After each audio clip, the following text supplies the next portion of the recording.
My phone buzzed at 3 in the morning on Christmas Day while I was treating a car accident victim in the emergency room. Sophie's name appeared on the screen, but when I answered, all I could hear was sobbing. My 17-year-old daughter had driven 2 hours through a snowstorm to attend my family's Christmas dinner, only to be told by my parents and sister Jessica that there was no room for her at the table. She was forced to drive home alone to our empty house while I worked a mandatory double shift. When I finally got home that morning, I found Sophie's tear-stained note on my pillow, saying she felt unwanted by everyone. That's when my protective fury ignited, and I knew it was time for consequences. The moment I walked through our front door after my grueling 12-hour shift, silence hit me like a physical blow.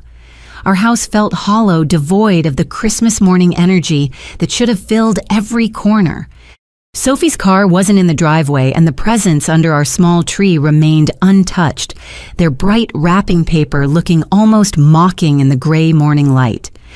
I found the note on my pillow, written in Sophie's careful handwriting, on a piece of notebook paper that was wrinkled from her tears. The words cut through my exhaustion like a scalpel. "Mom, I'm sorry I'm such a burden to everyone. I don't want to cause any more problems for our family. I'll be at Dad's apartment complex until you get home. I know you're tired, but I didn't want you to worry about where I was. I love you, but I think maybe Jessica is right that I don't belong anywhere. Sophie." My hands trembled as I set the note down, rage and heartbreak warring in my chest. I grabbed my keys and drove straight to Sophie's father's apartment complex, across town, my mind racing through what could have happened.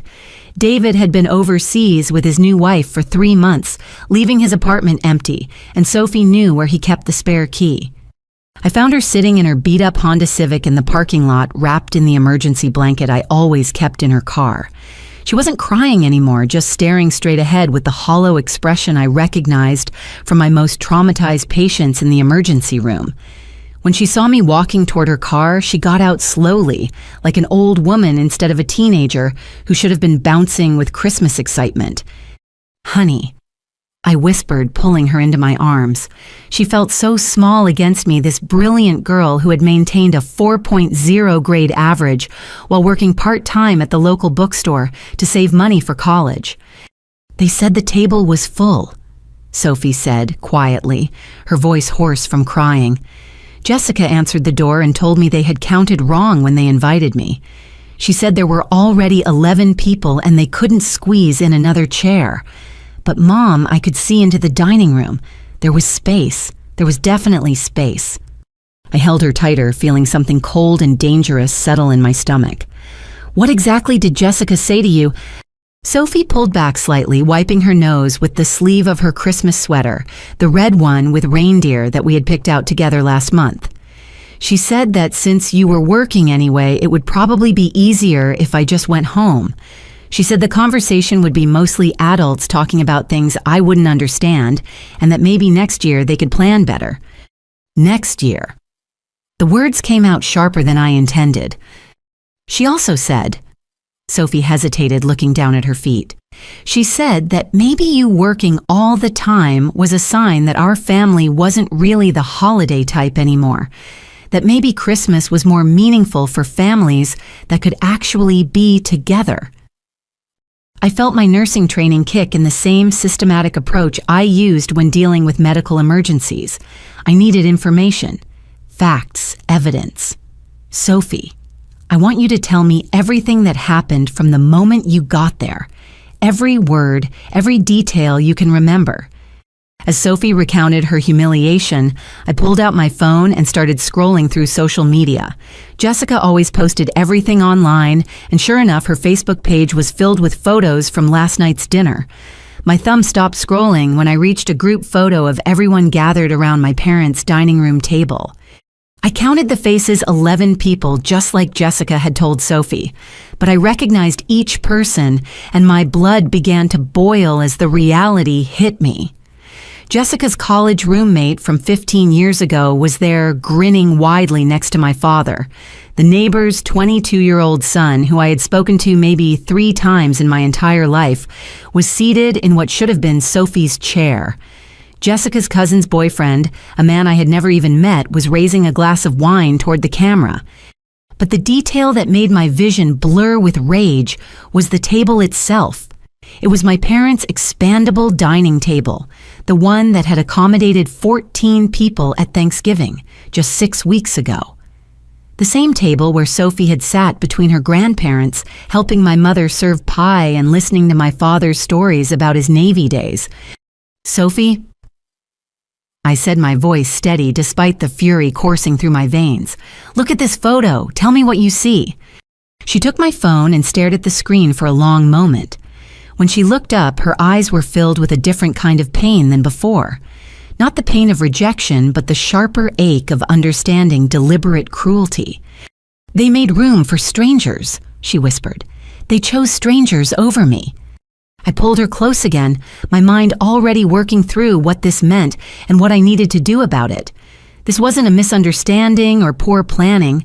This was calculated exclusion designed to hurt my daughter on the most important family holiday of the year. "Sophie, I need you to listen to me carefully," I said, looking directly into her eyes. "This is not about you not belonging. This is not about you being a burden. This is about other people making choices that say everything about them and nothing about your worth. Do you understand me?" She nodded, though I could see she was still processing the betrayal. "I want you to go home, take a hot shower, and try to get some sleep. I'm going to handle this, but I need you to trust me and let me do it my way. Can you do that?" "What are you going to do?" she asked. "I'm going to make sure this never happens to you again," I promised. "And I'm going to make sure the people responsible understand exactly what they've done." As we drove home in separate cars, Sophie following behind me, I began mentally cataloging everything I knew about my family's dynamics and Jessica's recent behavior. There had been subtle things I had dismissed because I was busy with work and Sophie's college preparations. But now, with this blatant act of cruelty as context, I realized there might be much more going on than one terrible Christmas dinner. The next morning, I called in sick to the hospital for the first time in 3 years. Sophie was still sleeping, emotionally exhausted from the previous day's trauma, and I needed answers before I decided how to proceed. I started with Maya, Sophie's best friend since middle school. Maya's mother worked the morning shift at the same grocery store where my mother shopped religiously every Tuesday and Friday, and in a town of 8,000 people, information traveled through informal networks faster than any official communication system. Maya answered her phone on the second ring, her voice immediately concerned. "Mrs. Patterson, is Sophie okay? She texted me last night, but it didn't make much sense." "Maya, I need to ask you something important, and I need you to tell me the truth. Did Jessica contact Sophie before Christmas dinner about whether she should come?" There was a pause, the kind of hesitation that told me Maya was weighing loyalty to Sophie against getting involved in adult family drama. "She's not in trouble," I added quickly. "I just need to understand what happened." "Jessica called Sophie on Sunday," Maya admitted. "Sophie was really confused afterward because Jessica told her that your parents had decided to make Christmas dinner just immediate family this year. Jessica said that meant no grandchildren, just the adults, and that Sophie should probably stay home and have Christmas with you instead." My hand tightened around the phone. "Did Jessica say anything else?" "She told Sophie that your parents were getting older and wanted a quieter celebration. Something about how big family gatherings were getting too stressful for them. Sophie felt bad about it, but she understood. She was actually looking forward to spending Christmas morning with just you until you got called in for that double shift." I closed my eyes, picturing my 17-year-old daughter trying to be understanding about her grandparents' supposed need for a smaller gathering while looking at an empty house on Christmas morning. "But then," Maya continued, "Sophie got confused on Tuesday when your dad called her directly and asked what time she was planning to arrive for dinner. He seemed surprised when she said she thought she wasn't invited. He told her of course she was invited and that he was looking forward to seeing her. That's why she decided to drive over there." The picture was becoming clearer and more infuriating. Jessica had deliberately given Sophie conflicting information, setting her up for maximum humiliation. Maya, did Sophie mention anything else Jessica said recently? Any other conversations about family or about me? Another pause. Well, Jessica did ask Sophie a bunch of weird questions a few weeks ago when she picked up her daughter from the bookstore where Sophie works. She wanted to know about Sophie's college plans and whether Sophie felt like she was missing out on things because you work so much. Sophie thought it was nice that her aunt was taking an interest, but some of the questions seemed kind of personal. After hanging up with Maya, I drove to the grocery store hoping to catch Maya's mother, Linda, during her break. Linda had worked at Patterson's Market for 12 years and had an encyclopedic knowledge of local family dynamics, partly because people tended to share personal information while waiting in checkout lines. I found Linda restocking the produce section, arranging apples with the methodical precision of someone who took pride in her work. When she saw me approaching, her expression immediately shifted to one of concern. "Regina, honey, I heard about what happened at your parents' house. I'm so sorry. That poor girl must have been heartbroken." "Linda, I'm trying to understand how this happened. Did my mother mention anything to you about Christmas dinner plans when she was shopping last week?" Linda glanced around to make sure no other customers were nearby, then lowered her voice. "Your mother was in here last Tuesday buying ingredients for Christmas dinner. She seemed excited about having the whole family together. She specifically mentioned getting Sophie's favorite sweet potato casserole ingredients and asked me if I knew whether Sophie was still vegetarian for part of the meal planning. My mother had been planning to accommodate Sophie's dietary preferences, while Jessica was telling Sophie she wasn't welcome. But here's the thing that struck me as odd," Linda continued. "Your sister came in on Thursday just a few hours after your mother had been here with her detailed shopping list. Jessica bought extra place settings, paper goods, and additional chairs from our seasonal section. When I mentioned that your mother had already been in for Christmas shopping, Jessica said something about how plans had changed and they were expecting more people than originally thought." The methodical nature of the setup was becoming apparent. Jessica had waited until our mother finalized the guest list and menu, then deliberately purchased additional seating while simultaneously uninviting Sophie. "Did Jessica say anything else while she was shopping?" Linda hesitated, clearly uncomfortable. "She made some comment about how hard it must be for you being a single mother with such a demanding job. She said something about Sophie needing more structure and family guidance, and how maybe this Christmas would be a good opportunity for some tough love. I didn't really understand what she meant at the time, but now it sounds like she was planning something." I finished. "Regina, there's one more thing. Your mother called the store yesterday morning asking if we had any last-minute flowers available for a centerpiece. She seemed flustered and mentioned that she felt terrible about some kind of misunderstanding with Sophie. She didn't go into details, but she sounded genuinely upset." I thanked Linda and sat in my car in the grocery store parking lot trying to process what I had learned. This wasn't a spontaneous decision or a simple miscommunication. Jessica had spent at least a week orchestrating Sophie's humiliation, manipulating both my parents and Sophie to create maximum emotional damage. But why? What could possibly motivate someone to deliberately hurt their own niece, a teenager who had never done anything but treat Jessica's family with respect and kindness? I thought back to Thanksgiving, trying to remember the family dynamics and conversations. Sophie had been accepted to 3 universities, including one with a substantial academic scholarship. She had been excited to share her acceptance letters with her grandparents, and my parents had been incredibly proud talking about her achievements to anyone who would listen. Jessica's son, Tyler, was a year older than Sophie and had barely managed to graduate high school. He was currently working at a fast food restaurant and living at home with no clear plans for his future. During Thanksgiving dinner, there had been several moments when comparisons between the cousins had come up naturally in conversation, and I had noticed Jessica's tight smiles and quick changes of subject. Could this really be about jealousy? Was Jessica so threatened by Sophie's success that she was willing to psychologically torture a teenager? I started my car and drove toward my parents' house, but instead of pulling into their driveway, I parked across the street where I could observe without being seen. I needed to understand the scope of what I was dealing with before I confronted anyone directly. My parents' house looked exactly as it always did after Christmas, with wilted wreaths on the door and packages of leftover food stacked on the front porch for neighbors and family members to pick up. This had been a family tradition for as long as I could remember, my mother's way of sharing her holiday cooking with the wider community.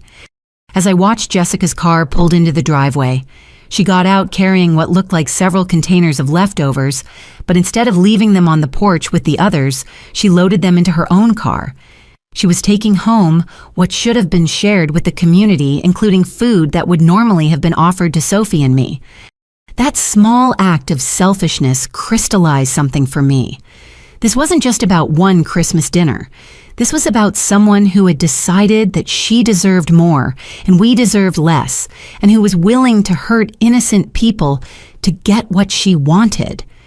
I pulled out my phone and started documenting everything I had learned, creating a timeline of Jessica's actions and their impact on Sophie. If I was going to confront my family about this, I needed to be thorough, factual, and prepared for whatever excuses or denials they might offer. But first, I needed to understand just how deep this campaign against my daughter actually went. That afternoon, I drove to Aunt Carol's house on the other side of town. Carol was my mother's younger sister, and while we weren't particularly close, she'd always been kind to Sophie and had a reputation for honesty that made her a trusted source of family information. Carol lived in a small ranch house with a meticulously maintained garden and a front porch covered in wind chimes that created a gentle melody whenever the breeze picked up. When she answered the door, her expression immediately shifted from surprise to concern. "Regina, I was hoping you might come by. Come in, honey, I have coffee on." Carol's living room was warm and cluttered with family photos spanning several decades. I noticed a recent picture of Sophie at her high school graduation prominently displayed on the mantle, something that made my chest tight with appreciation for this aunt who clearly valued my daughter. "Carol, I need to ask you about some things Jessica has been saying about Sophie. I think there might be more going on than I realized." Carol poured coffee into two mismatched mugs and settled into her favorite armchair, the one positioned to catch the afternoon light from the bay window. Her silence stretched long enough that I knew she was choosing her words carefully. "Regina, I've been debating whether to call you for weeks. What happened at Christmas was the final straw, but there have been other conversations that didn't sit right with me." "What kind of conversations?" Jessica has been suggesting to various family members that Sophie is having problems. Behavioral problems, academic problems, attitude problems.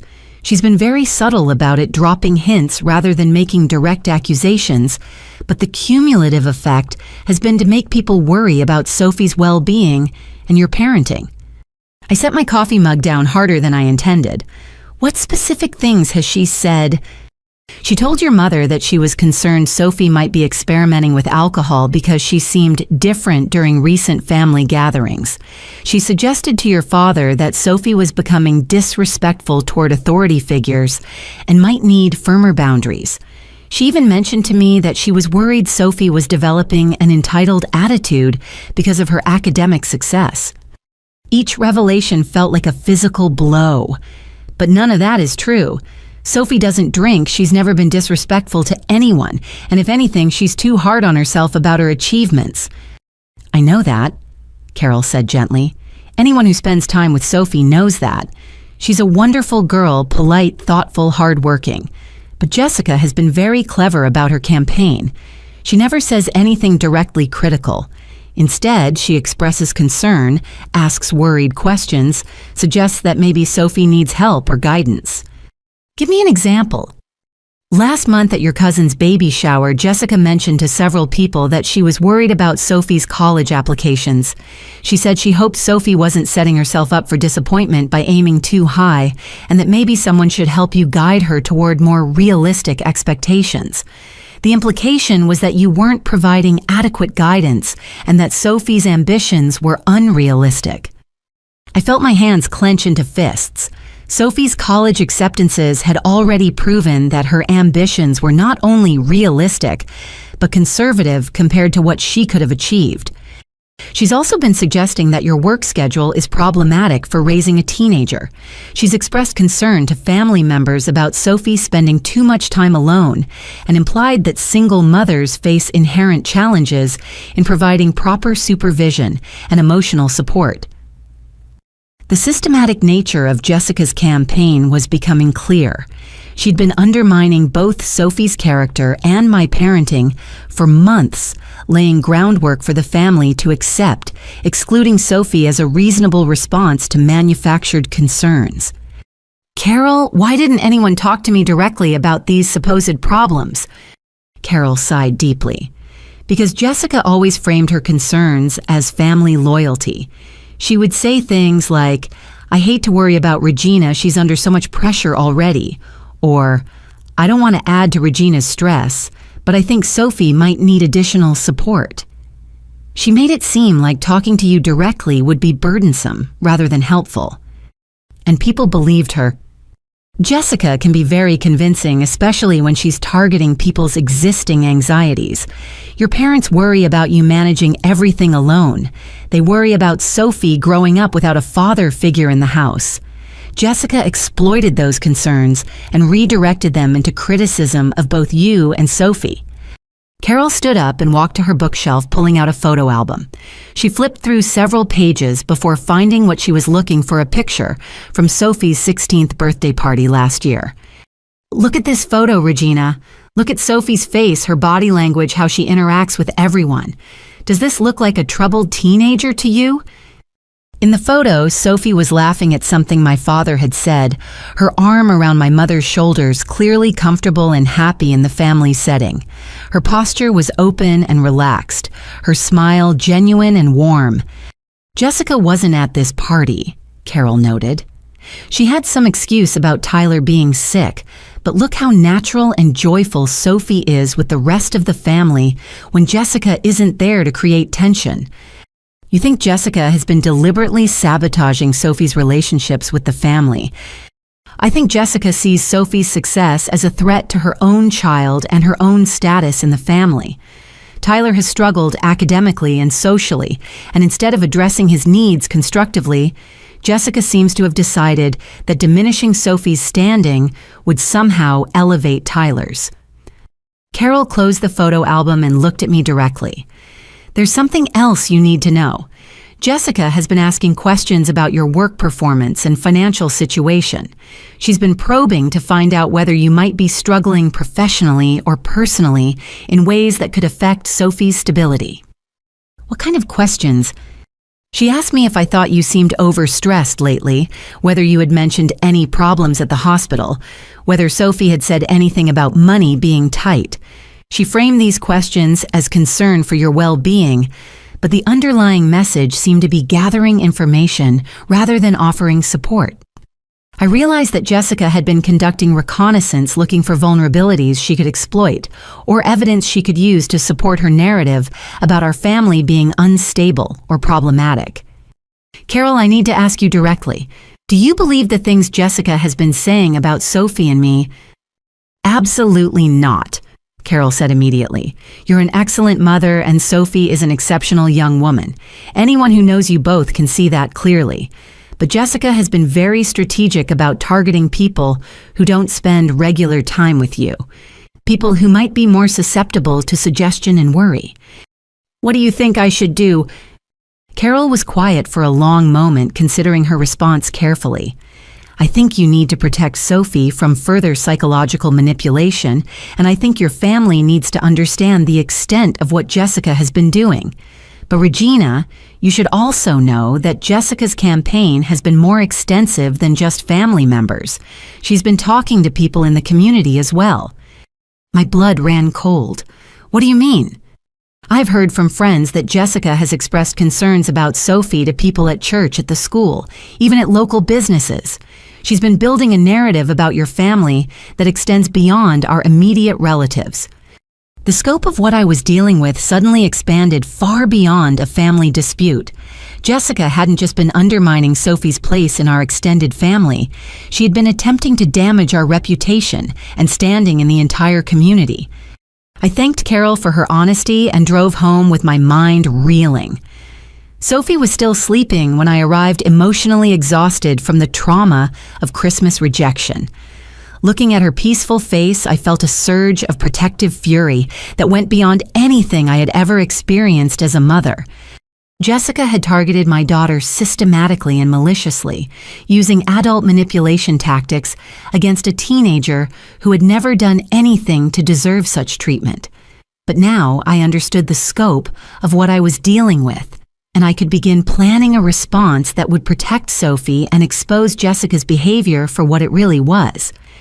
This wasn't just about one Christmas dinner anymore. This was about stopping a campaign of psychological manipulation before it could do any more damage to an innocent teenager who deserved better from the adults in her life. The next morning, I called my supervisor at the hospital to discuss my schedule concerns. As charge nurse in the emergency department, I had access to information about how our staffing decisions were made, and something about Jessica's timing had been bothering me since Christmas Day. Nancy Robertson had been my supervisor for 4 years, and she knew my family situation well. She also had a reputation for thoroughness and attention to detail that made her excellent at tracking the complex logistics of emergency department staffing. Nancy, I need to ask you about something unusual. Did anyone from my family contact the hospital recently asking about my holiday work schedule? Actually, yes, Nancy said immediately. Your sister called about 3 weeks ago. She said she was coordinating family Christmas plans and needed to know which holidays you would be working. She seemed very organized about it, had a list of questions about your schedule through New Year's. My stomach dropped. What exactly did she ask? She wanted to know your specific shift times for Christmas Eve and Christmas Day, whether you might be called in unexpectedly, and whether there was any possibility you could switch shifts with other nurses. She said the family was planning a big celebration and wanted to work around your availability. Did she ask anything else? She asked about our policy for emergency calls during family gatherings.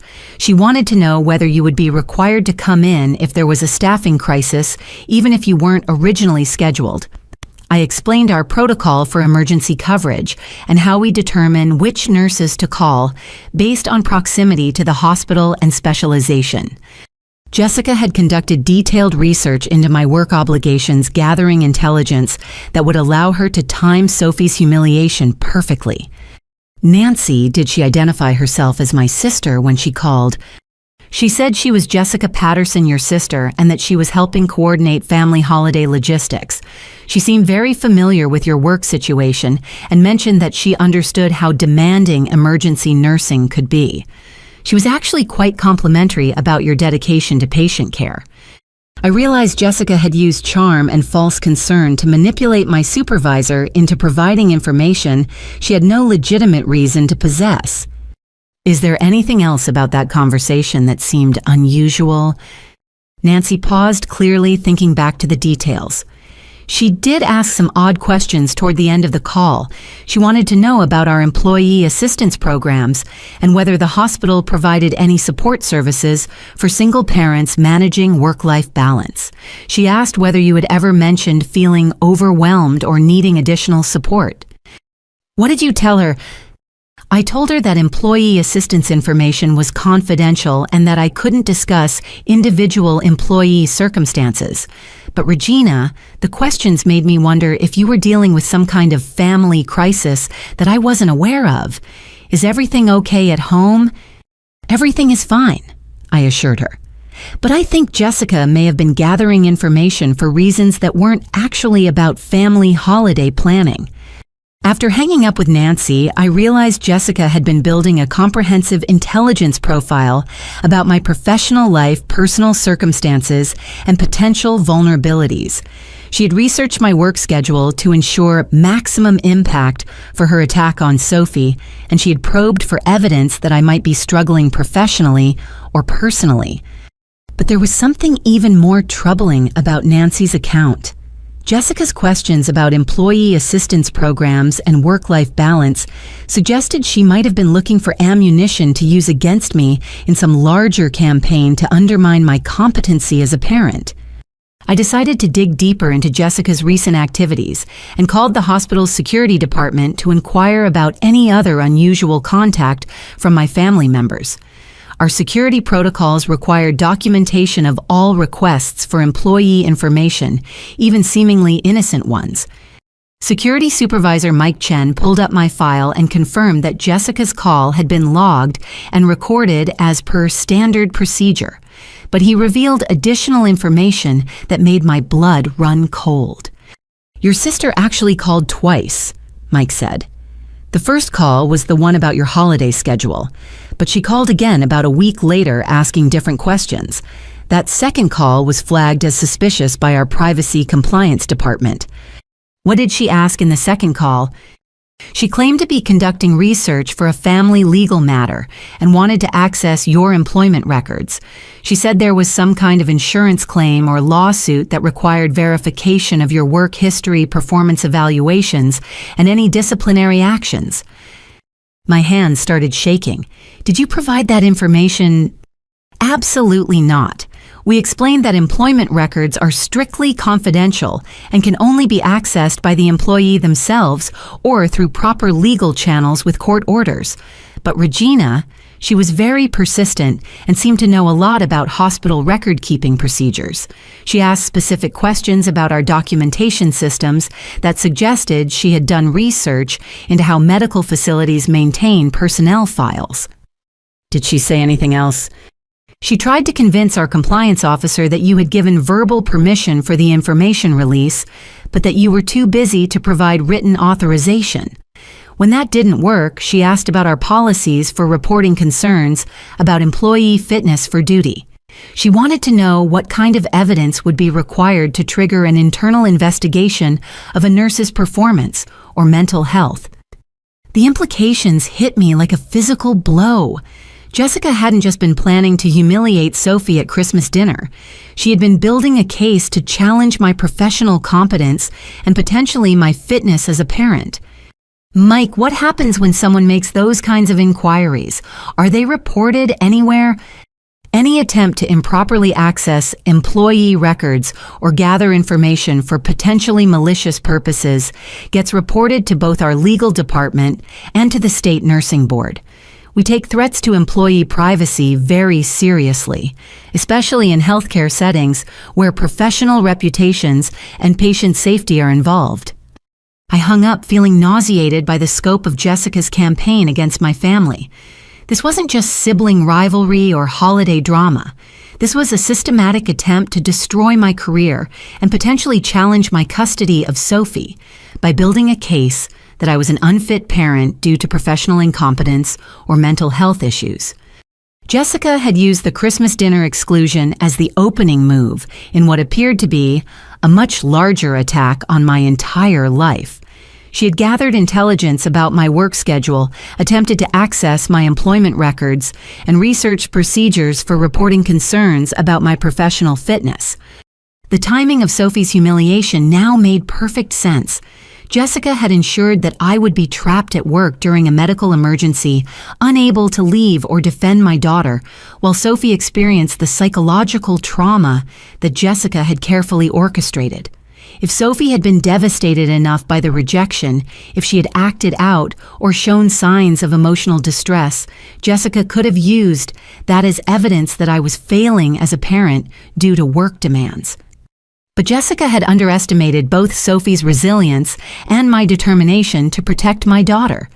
Instead of creating evidence for her campaign against us, Jessica had exposed herself as someone willing to psychologically abuse a teenager to advance her own agenda. Now I needed to understand what else Jessica might have planned and how far her manipulation extended into other areas of our lives. Because if she was willing to target my professional reputation and attempt to access confidential employment records, there was no telling what other boundaries she might have crossed in her campaign to destroy my family's stability. Over the next 2 days, I spent every free moment documenting Jessica's campaign against Sophie and me.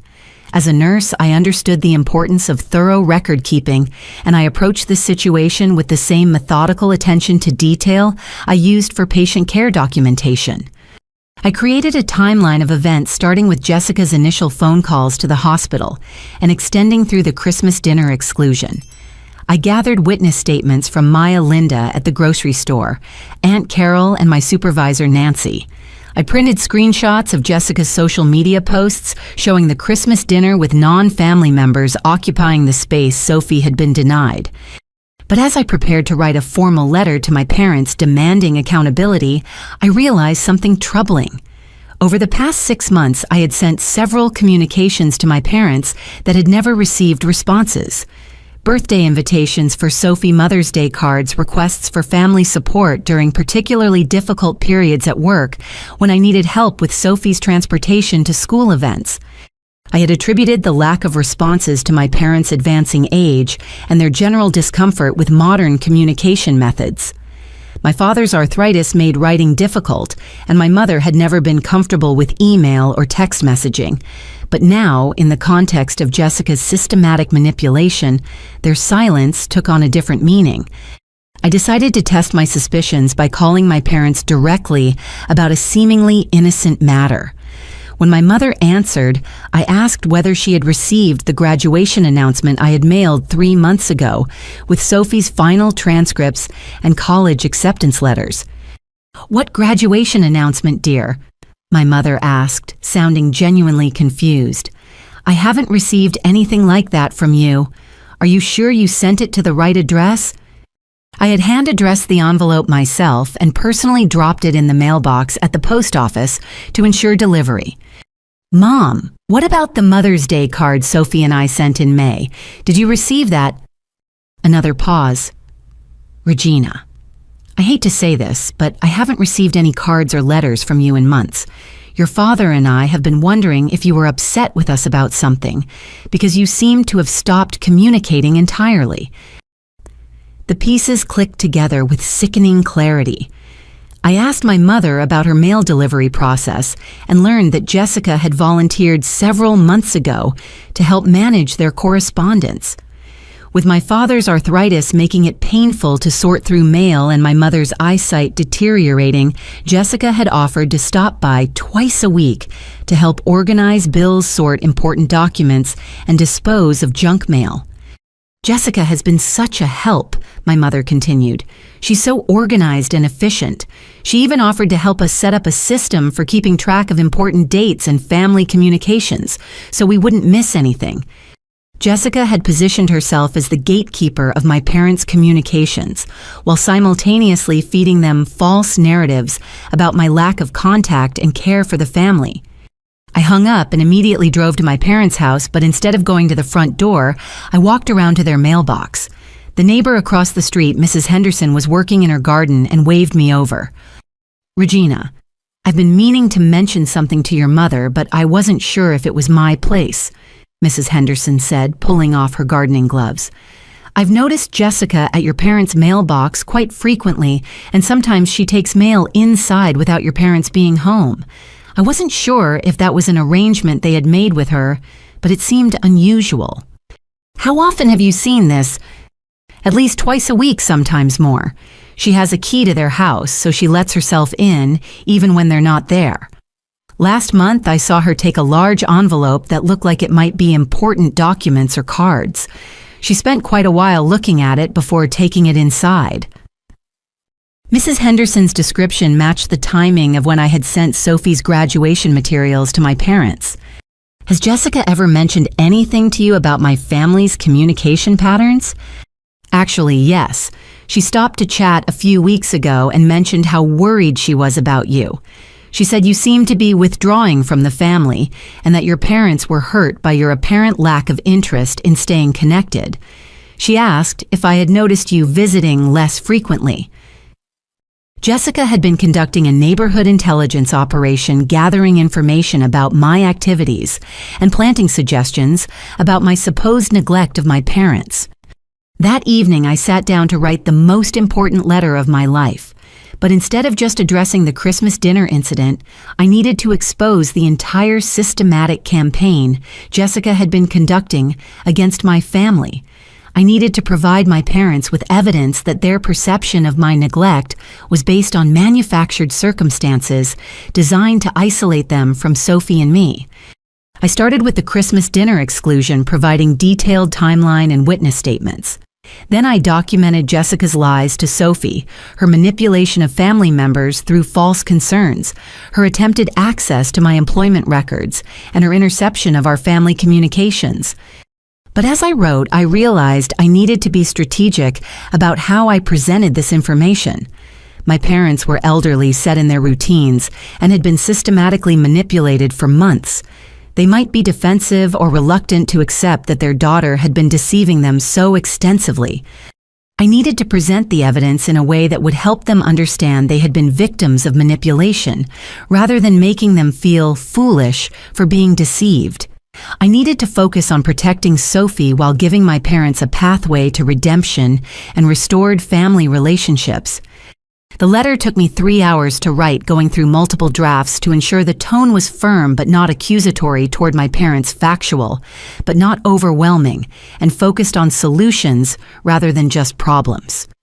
But when I finished and prepared to mail it, I realized I had another problem. If Jessica was intercepting mail, sending the letter through normal postal service would be useless. I needed to ensure it reached my parents directly without giving Jessica the opportunity to intercept or destroy it. I decided to hand-deliver the letter, but I wanted to choose a time when I could speak with my parents privately without Jessica's interference or influence. I called my mother and arranged to visit the following afternoon during Jessica's work hours, using the pretense of checking on their health and discussing Sophie's college plans. As I sealed the letter in an envelope marked urgent for immediate attention, I felt a mixture of dread and determination. This confrontation would fundamentally change our family relationships one way or another. But Sophie deserved to have grandparents who valued and protected her, and my parents deserved to know the truth about how they had been manipulated into hurting their innocent granddaughter. The letter contained enough evidence to expose Jessica's campaign completely, but I knew that proving the manipulation was only the first step. I needed to be prepared for Jessica's response when she realized her deception had been discovered, and I needed to have a plan for protecting Sophie from any escalation of psychological warfare. I arrived at my parents' house the next afternoon carrying the sealed letter and a folder of supporting documentation. My mother answered the door with a surprised smile, clearly pleased to see me, despite the confusion about our supposed lack of communication. "Regina, what a lovely surprise. Come in, dear. Your father is taking his afternoon nap, but I can wake him if you'd like." "Actually, Mom, I was hoping to talk with both of you about something important. Why don't we let Dad rest for a few more minutes while you and I visit?" My mother led me to the kitchen, the same room where I had eaten countless meals as a child, and where Sophie had learned to bake cookies with her grandmother just 2 years ago. The familiar surroundings made the current situation feel even more surreal and painful. "Mom, I need to ask you about something, and I want you to know that I'm not angry with you, but I'm very concerned about some things that have been happening in our family." I started by showing her copies of the cards and letters I had sent over the past 6 months, along with postal receipts proving they had been delivered to her address. My mother's expression shifted from confusion to alarm as she realized the implications. "Regina, I never saw any of these. Are you certain they were delivered here?" "I'm certain. And Mom, I think there's a reason you haven't seen them." Before I could continue, my mother stood up and walked to a cabinet near the kitchen window. She opened it and pulled out what appeared to be a small jewelry box. "Regina, I need to ask you about something too, and I've been afraid to bring it up because I didn't want to cause family problems." She opened the jewelry box, which I realized contained the family heirloom jewelry that had been passed down through generations of women in our family. The same jewelry that was supposed to be shared among all the granddaughters when they came of age. "Several pieces are missing," my mother said quietly. "Your grandmother's pearl necklace, the antique bracelet with the sapphires, and the ring set that belonged to your great-grandmother. I noticed they were gone about a month ago, but I haven't been able to find them anywhere." My heart sank as I realized Jessica's campaign against Sophie extended beyond emotional manipulation to actual theft of her inheritance. "Mom, when was the last time you remember seeing those pieces?" I showed them to Jessica in October when we were discussing Christmas gifts for the girls. I wanted to give Sophie the pearl necklace for her 18th birthday, and I thought Tyler's girlfriend might appreciate one of the smaller pieces if they decide to get engaged. Jessica offered to take the jewelry for cleaning and appraisal, so we would know the insurance values. Did she bring them back? My mother's silence answered the question. After a moment, she said, "Jessica told me the jeweler needed to keep them longer for restoration work, but when I asked about them again last week, she said there had been some complications and she needed more time to sort things out." I pulled out my phone and showed my mother the photos from Jessica's social media account. In one recent photo, Jessica's daughter was wearing what appeared to be our family's antique bracelet at her school's winter formal dance. My mother stared at the photo for a long moment, her face cycling through emotions I recognized from my own processing of Jessica's betrayal: confusion, hurt, disbelief, and finally anger. "Regina, are you telling me that Jessica has been stealing from our family?" "I think Jessica has been doing much more than stealing jewelry, Mom. I think she's been systematically trying to damage Sophie's relationships with all of you while positioning herself and her children to benefit from excluding us."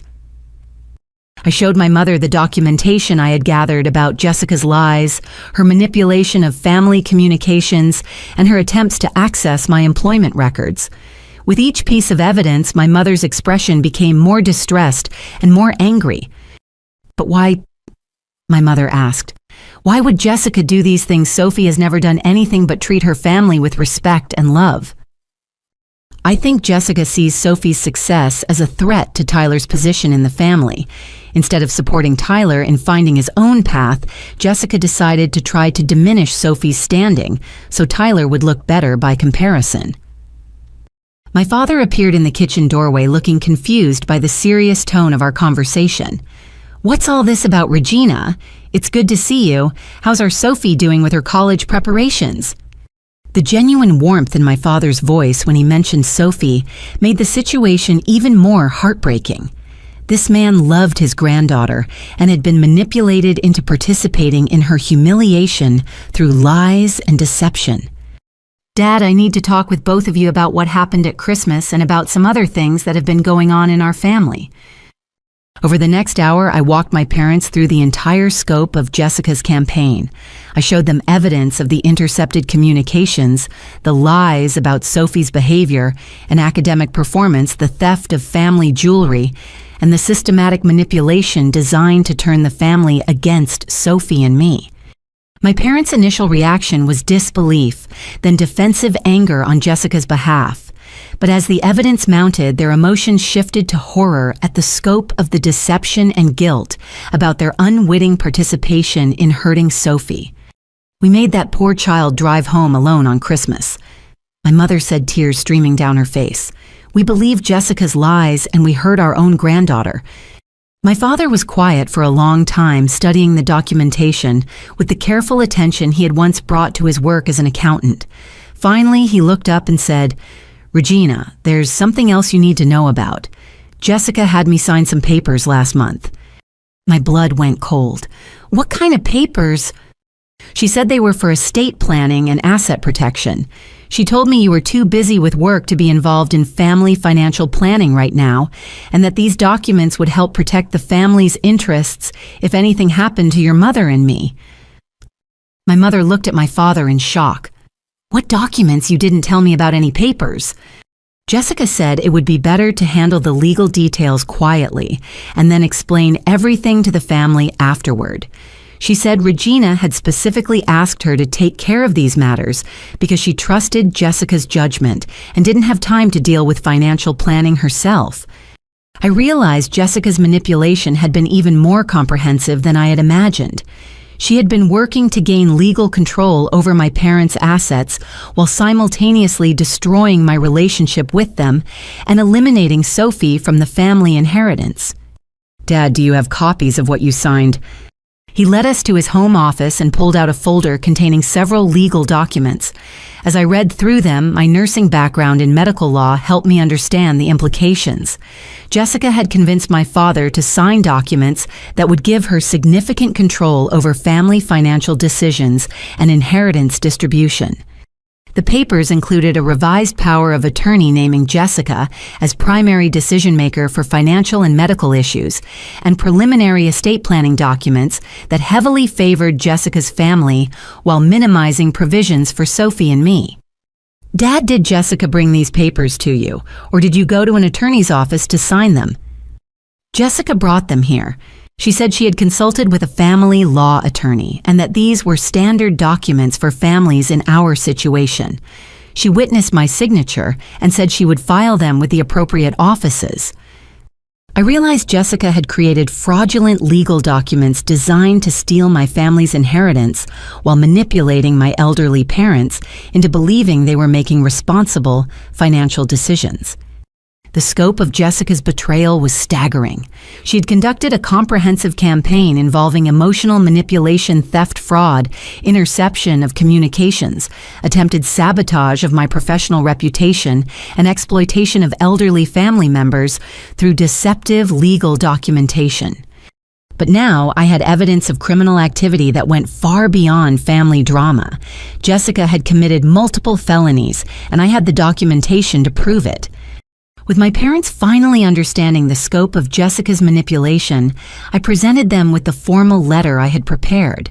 But given everything we had discovered during our conversation, the letter felt almost insufficient to address the magnitude of what we were dealing with. Mom, Dad.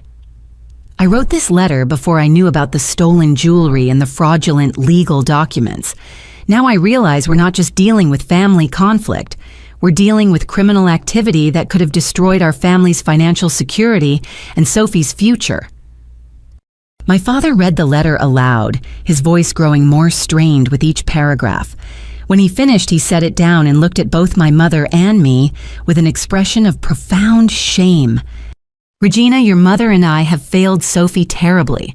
We allowed ourselves to be manipulated into hurting an innocent child who has never done anything but bring joy and pride to our family. Dad, Jessica is very skilled at manipulation. She spent months building false narratives and creating situations that would make her lies seem believable. You're not responsible for being deceived by someone you trusted. But even as I spoke the words, I knew my parents would carry guilt about their role in Sophie's humiliation. The important thing now was ensuring they understood the full truth and were committed to making amends. There's something else, my father said quietly. Jessica brought more papers for me to sign just yesterday. She said they were additional estate planning documents that needed to be filed before the end of the year for tax purposes. My mother and I looked at each other in alarm. Did you sign them? I asked. No, I told her I wanted to read them more carefully first. She seemed upset and said there was a deadline, but something about her urgency made me uncomfortable. The papers are in my desk drawer. My father retrieved a thick envelope containing what appeared to be comprehensive legal documents, transferring significant assets and decision-making authority to Jessica. The papers included language that would have made Jessica the primary beneficiary of my parents' estate, while reducing Sophie's inheritance to a minimal amount.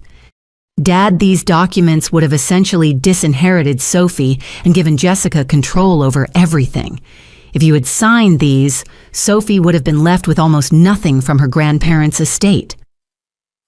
But Jessica told me these were necessary to protect the family from potential legal challenges.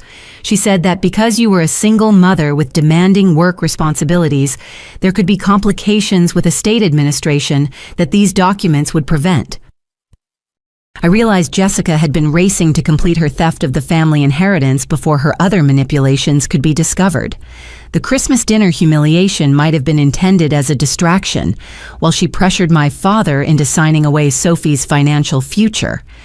Regina, my mother said, we need to call Jessica immediately and demand that she return the jewelry and explain these documents. Actually, Mom, I think we need to be more strategic about how we handle this. Jessica has committed multiple crimes and she's demonstrated that she's willing to hurt Sophie to protect herself. We need to document everything properly and involve appropriate authorities. My father looked confused. Authorities? You mean police? Jessica has stolen family property, created fraudulent legal documents, and attempted to defraud elderly family members. Those are felonies. She's also engaged in harassment and stalking behaviors regarding my employment situation. This isn't something we can resolve through family conversations. Just then, we heard the sound of a car pulling into the driveway. Through the kitchen window, I could see Jessica's SUV parking behind my car. My mother looked panicked. She must have seen your car here and decided to check on what we're discussing, my mother said. Mom, Dad, I need you to follow my lead here. We have evidence of criminal activity, but I don't want to confront Jessica directly until we've consulted with attorneys and law enforcement. Let me handle this conversation. Jessica knocked on the front door and let herself in with her key, calling out cheerfully as if her visit was completely normal. Mom, Dad, I saw Regina's car outside. I hope everything is okay. She walked into the kitchen with a bright smile that didn't quite reach her eyes. I noticed she was carrying another envelope likely containing additional fraudulent documents for my father to sign. Jessica, I said calmly. We were just discussing some family communication issues. Mom and Dad mentioned they haven't been receiving cards and letters I've been sending. Jessica's expression flickered for just a moment before she recovered her composure. Oh, that's strange. I've been helping with their mail organization, but I haven't seen anything from you. Maybe there's been some kind of postal service mix-up. We were also discussing the family jewelry that Mom has been missing. She mentioned you had taken some pieces for cleaning and appraisal. This time Jessica's pause was longer and I could see her calculating her response. Yes, the jeweler has been taking longer than expected. There were some complications with the restoration work. My father held up the unsigned legal documents. Jessica, Regina has been explaining some concerns about these papers you brought me to sign. I think we should discuss them with the whole family before I complete any legal documents. Jessica's carefully maintained facade began to crack. She looked at the documents, then at me, then back at my parents.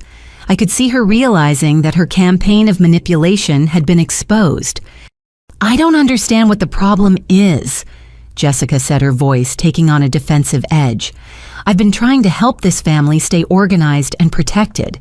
If Regina has issues with how I've been helping, maybe she should have been more involved herself instead of being too busy with work all the time. Jessica? I said quietly, we know about the intercepted mail. We know about the lies you told Sophie about Christmas dinner. We know about the jewelry, and we know about your attempts to access my employment records at the hospital. Jessica stared at me for a long moment and I watched her decide whether to continue denying or to change tactics entirely. Fine, she said, her voice suddenly hard and cold. You want to know the truth? I was trying to protect this family from the damage you're doing to it.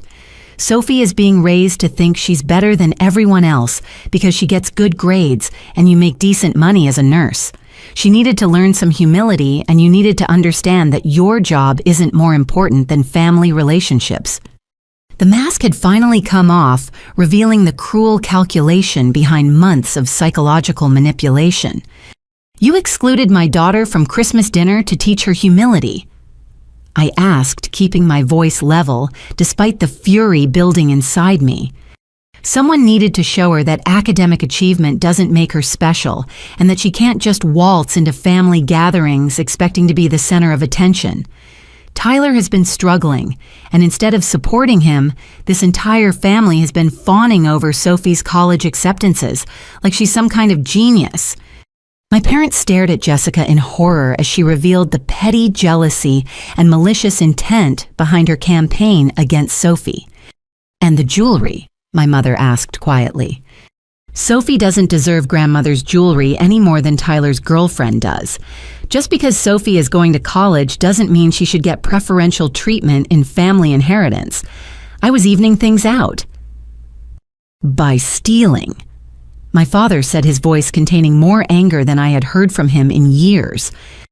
By making fair decisions that this family was too emotional to make objectively, Jessica snapped back.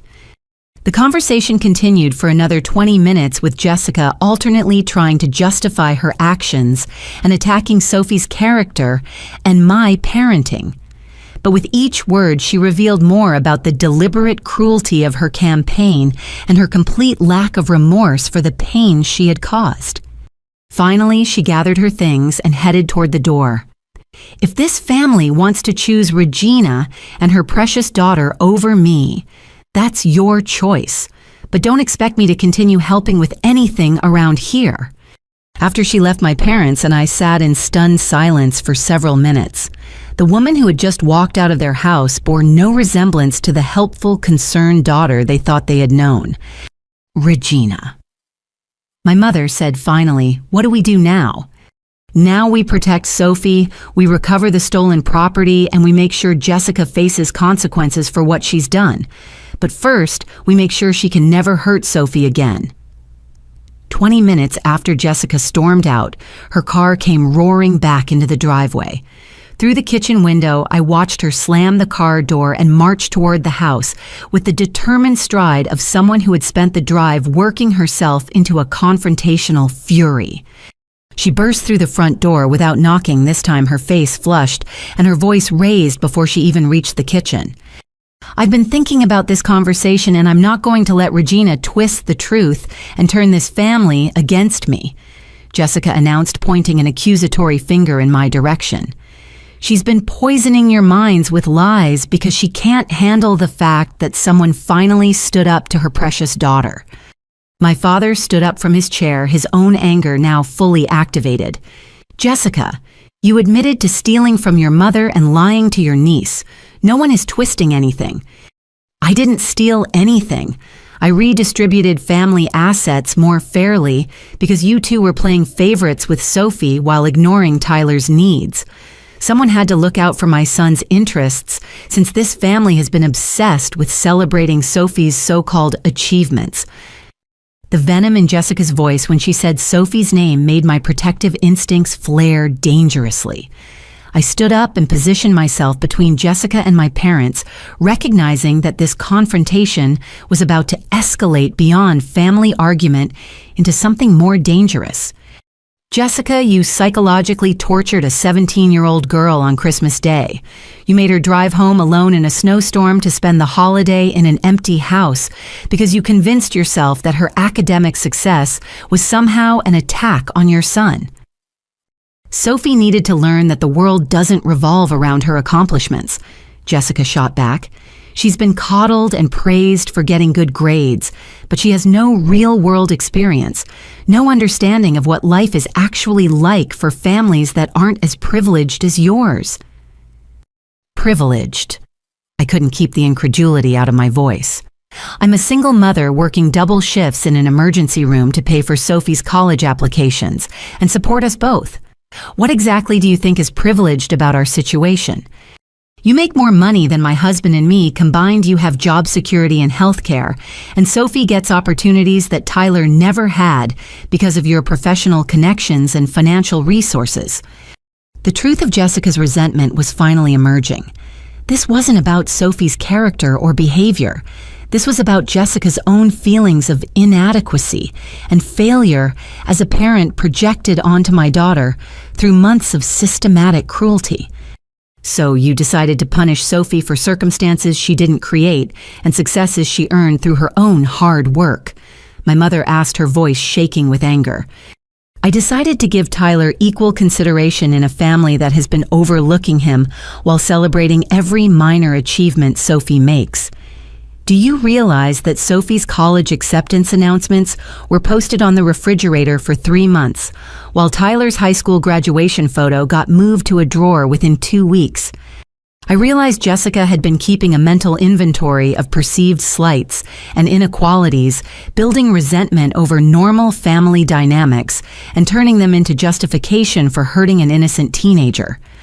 Tyler's graduation photo is on the mantle in the living room," my father said. "It's been there since June. In a frame that's smaller than the one Sophie's school photo is in," Jessica retorted. Everything about how this family treats our children shows who you really value more. The conversation was revealing the depth of Jessica's psychological problems. She had created elaborate conspiracy theories about family favoritism to justify her campaign against Sophie, convincing herself that she was correcting injustices rather than committing them. Jessica. I said, trying one more time to reach whatever rational part of her might still exist. If you felt Tyler needed more support or recognition, why didn't you talk to us about that directly? Why did you decide that hurting Sophie was the solution? Because talking doesn't work with people who have already made up their minds about who deserves what. Sophie gets praised for everything she does, while Tyler gets criticized for not being more like her. The only way to balance things was to show Sophie what it feels like to be excluded and overlooked. So you deliberately inflicted emotional trauma on a teenager to make a point about fairness, my mother asked. I showed her that she's not automatically entitled to special treatment just because she gets good grades. Maybe now she'll understand what Tyler has been dealing with his entire life. The logic was so twisted and cruel that I realized Jessica was beyond rational conversation. She had convinced herself that psychologically abusing my daughter was actually a form of justice, and no amount of evidence or argument was going to change that delusion. What about the stolen jewelry? My father demanded. How was giving your mother's pearls to your daughter instead of Sophie an example of fairness? Sophie was going to get those pearls automatically just because she's the older granddaughter. I made sure both girls had equal access to family heirlooms instead of following outdated traditions about birth order. You stole from your mother and lied about it, I said flatly. I redistributed family assets according to actual need and merit instead of blind favoritism, Jessica responded. The conversation continued in circles, with Jessica creating increasingly elaborate justifications for her behavior while revealing more and more about the calculated nature of her campaign against Sophie. She admitted to intercepting our mail because she wanted to control the family's perception of my level of involvement.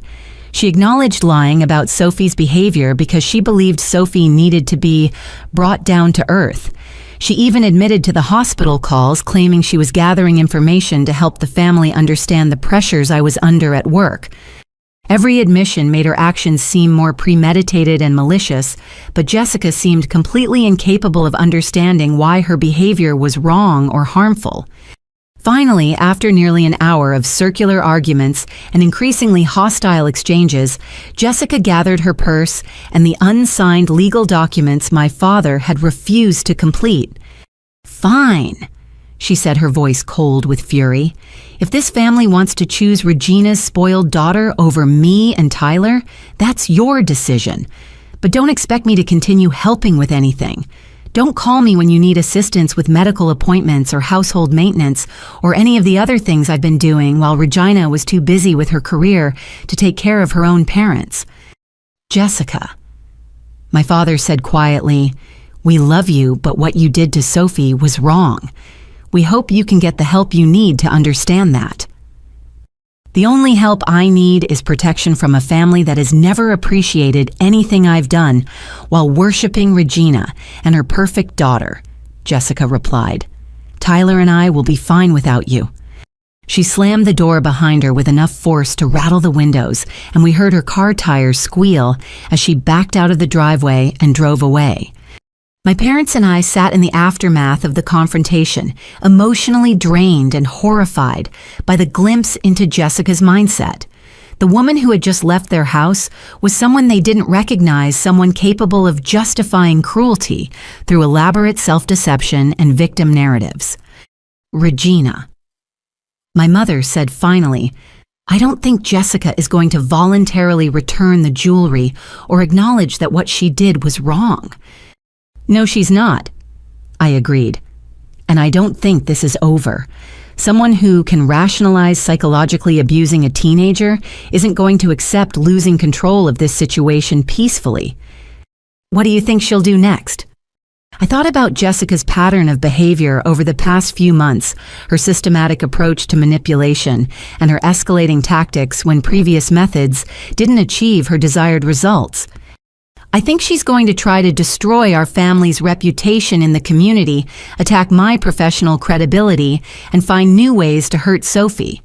Someone who has invested this much effort in a campaign of manipulation isn't going to just walk away because she's been exposed. My father looked worried. Can we protect Sophie from whatever Jessica might do next? We can and we will, I promised. But first we need to document everything that's happened and involve the appropriate authorities. Jessica has committed crimes and she's demonstrated that she's a continuing threat to Sophie's well-being. We can't handle this as a private family matter anymore. The next morning, I took a personal day from work and drove to the office of Catherine Walsh, a family attorney who had been recommended by my hospital's legal department. I brought with me a comprehensive file containing all the evidence I had gathered about Jessica's campaign against my family. Catherine was a woman in her 50s with the kind of calm, analytical demeanor that inspired confidence in crisis situations. She listened to my account without interruption, occasionally making notes, but mostly focusing her complete attention on the details of Jessica's systematic manipulation and criminal behavior. When I finished, she reviewed the documentation I had provided, spending particular attention on the fraudulent legal documents Jessica had pressured my father to sign. "Regina, what you're describing goes far beyond family conflict," Catherine said finally. "Your sister has committed multiple felonies, including theft, fraud, elder abuse, and stalking. The scope and premeditation of her actions suggests this could also involve federal charges related to mail interference and identity theft. What are our options for protecting Sophie and my parents from further manipulation? First, we need to secure restraining orders to prevent Jessica from contacting Sophie or accessing your parents' home. Second, we need to report the criminal activity to appropriate law enforcement agencies. Third, we need to reverse any legal documents she convinced your father to sign and secure your parents' assets from further exploitation." Catherine explained that the fraudulent power of attorney and estate planning documents could have given Jessica legal control over my parents' medical and financial decisions, effectively allowing her to steal their assets legally while excluding Sophie and me from inheritance rights. If your father had signed those final documents, Jessica would have had the authority to place your parents in care facilities, sell their home, and distribute their assets according to her own preferences. She was essentially planning to steal your family's entire estate. The revelation made me feel sick. Jessica hadn't just been trying to humiliate Sophie. She'd been conducting a comprehensive theft of my family's financial future. How difficult will it be to prove these documents are fraudulent? The documents themselves are suspicious because they heavily favor Jessica while minimizing provisions for other family members, which is unusual for parents with multiple children. More importantly, your father was clearly misled about their contents and legal implications, which constitutes fraud, even if the documents themselves are technically legal. Catherine also explained that Jessica's attempts to access my employment records and her phone calls to the hospital constituted serious privacy violations that could result in both criminal charges and civil liability. Healthcare privacy laws are very strict, and attempting to impersonate someone to access medical employment records is a federal offense. The fact that she made multiple attempts suggests this was part of a systematic campaign to damage your professional reputation. What about the stolen jewelry? Theft is theft, regardless of family relationships. The fact that Jessica lied about the purpose of taking the jewelry and then gave it to her own daughter shows clear intent to permanently deprive your family of the property. Catherine recommended that we file police reports immediately for all the criminal activity, seek emergency restraining orders to protect Sophie and my parents from further harassment, and begin civil proceedings to recover the stolen property and reverse any legal manipulations Jessica had achieved. "There's something else you should know," Catherine added. Cases like this often reveal additional victims. Your sister's behavior suggests a pattern that may have affected other people beyond your immediate family. What do you mean? People who engage in systematic manipulation and fraud often have multiple targets. Jessica may have been conducting similar campaigns against other families or individuals. When we file these charges, other victims may come forward with similar experiences. The thought that Jessica might have been psychologically abusing other families was disturbing, but not surprising given the calculating nature of her behavior towards Sophie. How long will this process take? Emergency protective orders can be issued within 24 hours. Criminal investigations will take longer, possibly several months. Civil recovery of stolen property and reversal of fraudulent documents should be completed within a few weeks if Jessica doesn't contest them. And if she does contest them, given the evidence you've provided, she would be unlikely to prevail in court. But Jessica may choose to fight these charges as a way to continue harassing your family, even if she knows she can't win. I left Catherine's office with a clear action plan and a much better understanding of the legal protections available to Sophie and my parents. But I also left with a sobering awareness of how close Jessica had come to achieving her goals of destroying my family's financial security and Sophie's future. That afternoon, Catherine and I met with Detective Sarah Martinez at the County Sheriff's Office to file formal criminal complaints. Detective Martinez had extensive experience with elder abuse and family fraud cases, and she was immediately concerned about the scope of Jessica's manipulation. The systematic nature of this manipulation is very concerning, Detective Martinez said after reviewing the evidence. Your sister didn't just commit opportunistic crimes. She planned and executed a comprehensive campaign designed to psychologically and financially destroy your family while enriching herself. Is that unusual for family fraud cases? This level of premeditation and the targeting of a minor child make this case particularly serious. Most family theft involves taking advantage of opportunities, but your sister created opportunities through deliberate manipulation and deception. Detective Martinez explained that the investigation would likely uncover additional evidence of Jessica's criminal activity, particularly once they examined her financial records and communication history. We'll be looking at her bank accounts to trace the stolen jewelry, her phone and email records to document the harassment and fraud attempts, and her social media activity to establish patterns of deception. How long before she's arrested? We'll issue warrants within 48 hours for the theft and fraud charges. The federal privacy violations will take longer to process, but those charges carry more serious penalties. I drove home that evening knowing that within days Jessica would be facing criminal charges for her campaign against my family. But I also knew that the legal process was just beginning and that protecting Sophie from any escalation of Jessica's behavior would require continued vigilance and careful planning. The most important immediate step was securing the restraining orders that would legally prevent Jessica from contacting Sophie or entering my parents' property. But beyond the legal protections, I needed to help Sophie and my parents heal from the psychological trauma of discovering how completely they had been manipulated by someone they trusted. 2 days after filing the criminal complaints, I received an unexpected call at work from Janet Morrison, the director of the hospital's legal department. She asked me to meet with her immediately regarding what she described as a serious security matter involving your family. I found Janet in her office reviewing a thick file that I soon learned contained detailed documentation of Jessica's attempts to access my employment information and compromise my professional reputation. Regina, we've been conducting an internal investigation triggered by your sister's suspicious inquiries about your employment status, Janet began. What we've discovered goes far beyond inappropriate curiosity about your work schedule. She opened the file and showed me printed records of multiple phone calls Jessica had made to various departments within the hospital system over a period of 6 weeks. Your sister didn't just call once or twice asking about your schedule. She made 14 separate attempts to access confidential information about your employment, your patient care reviews, your disciplinary history, and your psychological fitness evaluations. My hands started shaking as I realized the scope of Jessica's professional sabotage campaign. What kind of information was she trying to access? She called Human Resources, claiming to be conducting a background check for a family legal matter.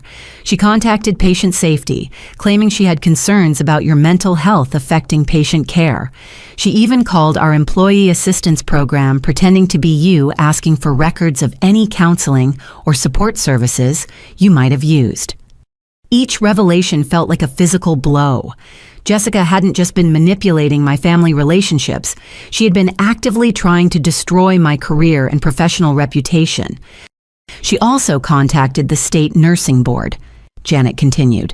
She filed a formal complaint claiming that you were experiencing personal stress that was affecting your job performance and that the hospital was not properly monitoring your fitness for duty. Did the nursing board investigate her complaint? They initiated a preliminary review, but when they contacted us for verification, we became suspicious of the complaint's origin and motivation. The specific allegations didn't match any actual concerns about your performance, and the complaint contained personal information that wouldn't normally be available to someone genuinely concerned about patient safety. Janet explained that the hospital's security department had flagged Jessica's activities as a potential stalking and harassment case, particularly when they realized she had been using different names and phone numbers to make multiple inquiries about the same employee. We also discovered that your sister attempted to access the hospital's online employee portal using what appeared to be stolen login credentials. Our IT security team traced the attempts to her home computer and identified multiple failed attempts to guess your password. The systematic nature of Jessica's attack on my professional life was staggering. While she had been manipulating my family relationships and stealing from my parents, she'd simultaneously been conducting a campaign to destroy my career and professional credibility. Janet, could her actions have actually succeeded in damaging my employment status? If we hadn't been vigilant about verifying the source of the complaints, yes, a formal investigation by the state nursing board based on her false allegations could have resulted in suspension of your license while the claims were investigated. Even unfounded complaints can take months to resolve and can appear on professional background checks. I realized Jessica's plan had been comprehensive: destroy my family relationships, steal the family inheritance, and eliminate my ability to support Sophie by sabotaging my nursing career.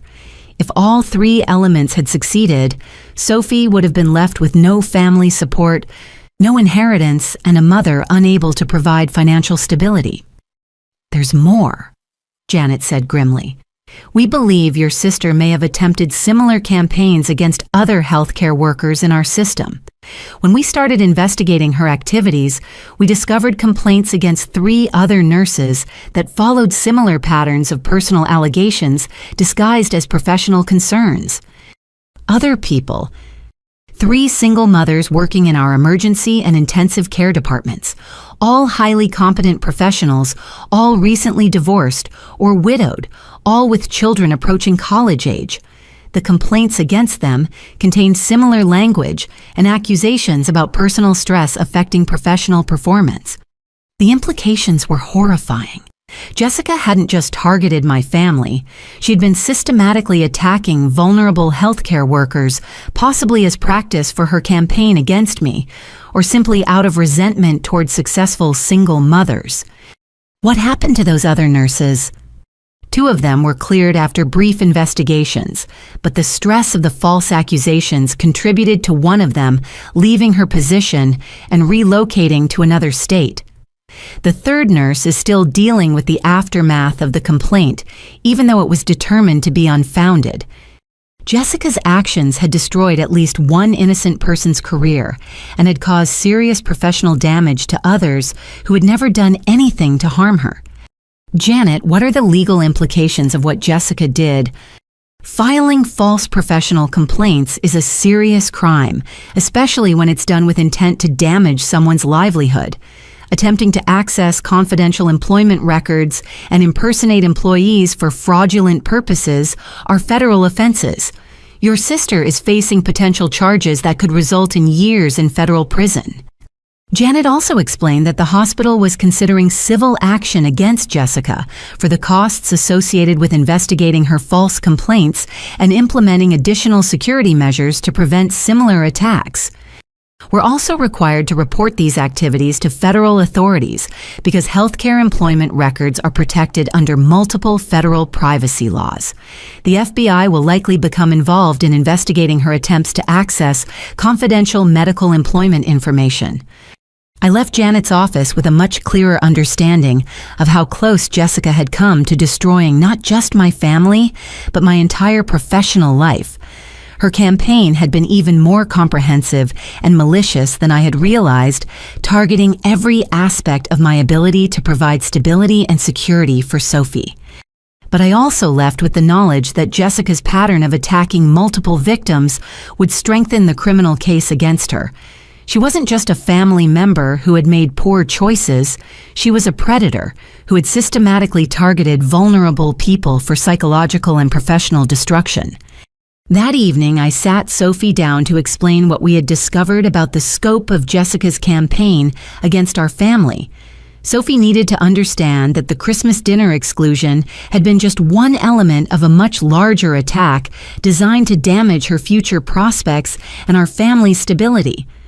"Mom, why would Aunt Jessica do all this?" Sophie asked, her voice small and confused. "I never did anything to hurt her or Tyler." "Jessica's actions weren't about anything you did or didn't do," I explained. "They were about her own psychological problems and her inability to deal with her feelings of inadequacy and jealousy. She chose to handle those feelings by attacking innocent people instead of getting help for herself." "Is she going to prison?" "She's going to face serious criminal charges, and she'll have to deal with the consequences of her choices. But more importantly, for us, she's not going to be able to hurt you anymore. The legal system is going to protect you from any further harassment or manipulation." As I tucked Sophie into bed that night, I felt a mixture of relief and sadness. Relief that we had discovered and stopped Jessica's campaign before it could achieve its destructive goals. Sadness that my daughter had to learn such harsh lessons about how adults could betray trust and hurt innocent people for selfish reasons. But I also felt proud of Sophie's resilience and strength throughout this ordeal. She had maintained her dignity and kindness even while being systematically attacked by someone who should have protected and supported her. The next morning brought an unexpected phone call from Margaret Chen, the guidance counselor at Sophie's high school. Her voice was warm but concerned as she asked if I could meet with her later that day to discuss some unusual inquiries the school had received about Sophie. I arrived at the high school that afternoon with a growing sense of dread about what I might learn.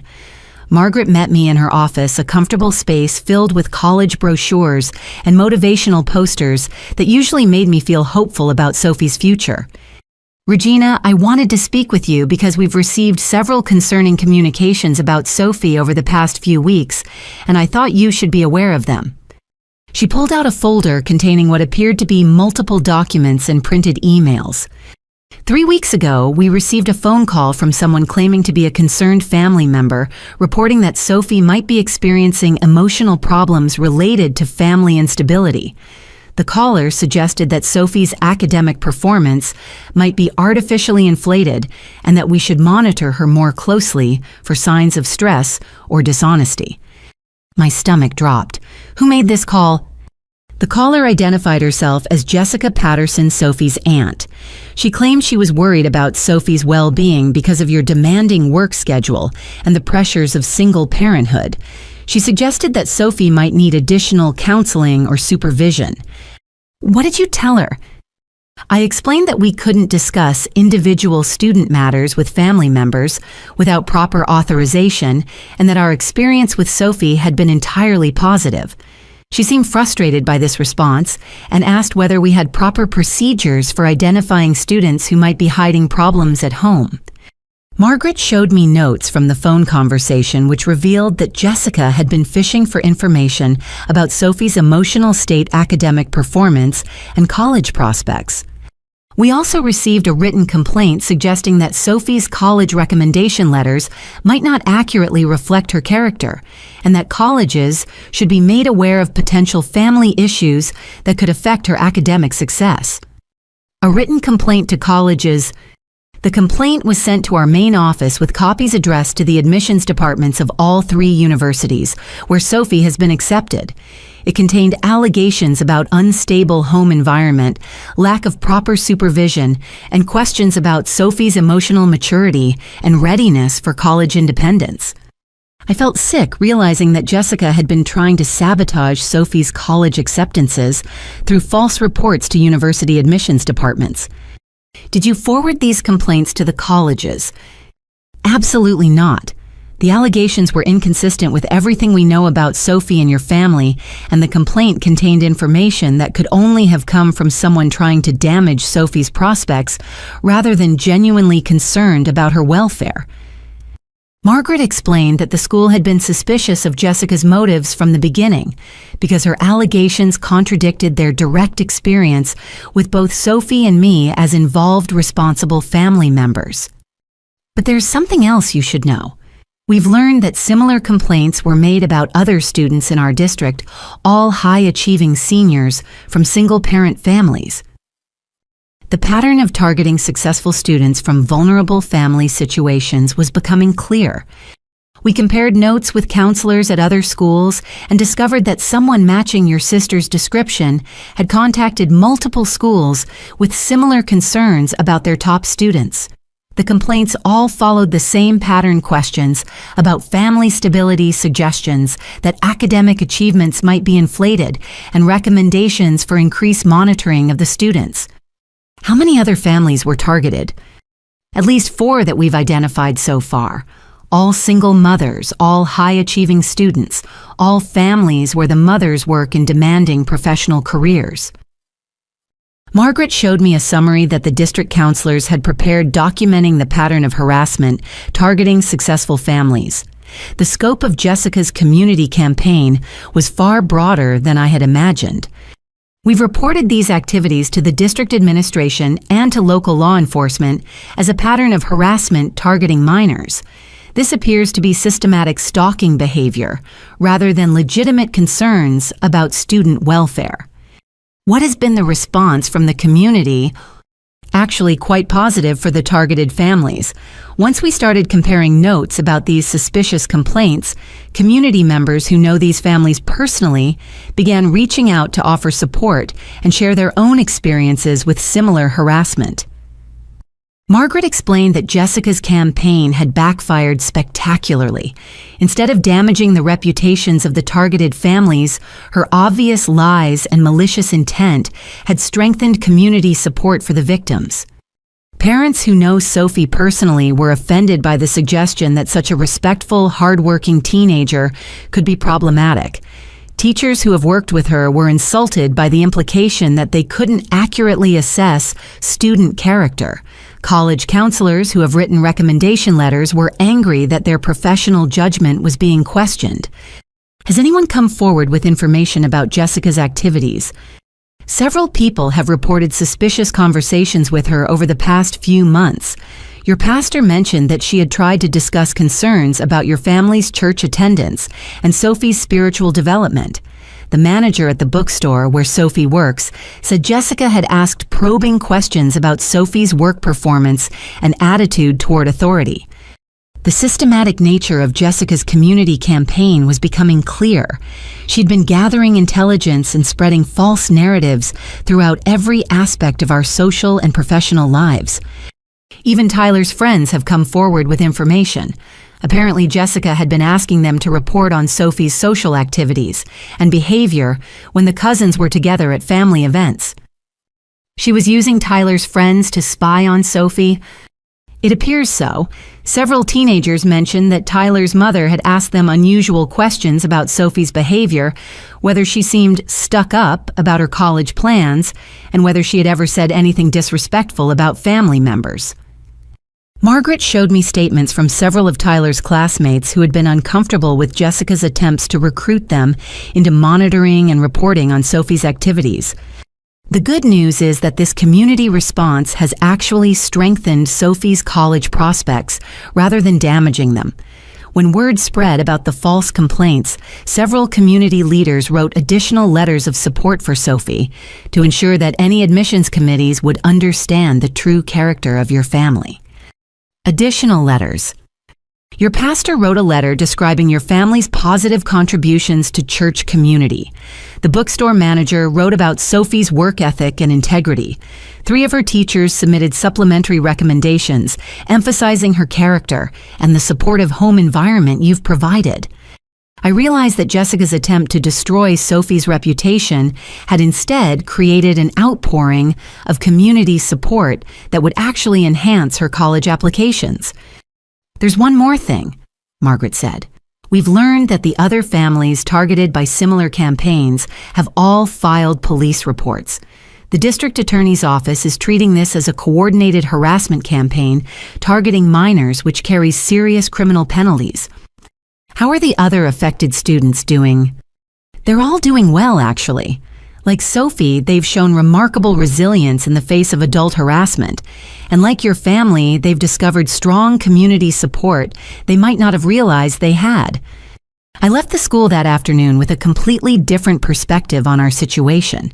What I had initially seen as a family crisis had actually become an opportunity for our community to demonstrate its values and protect vulnerable families from malicious attacks.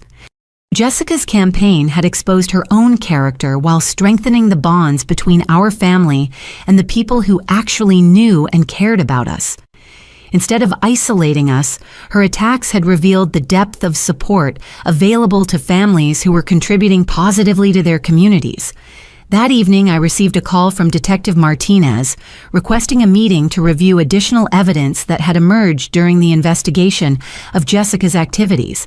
She asked me to bring Sophie to the police station the next afternoon, explaining that they needed to document the psychological impact of Jessica's harassment campaign for the criminal charges.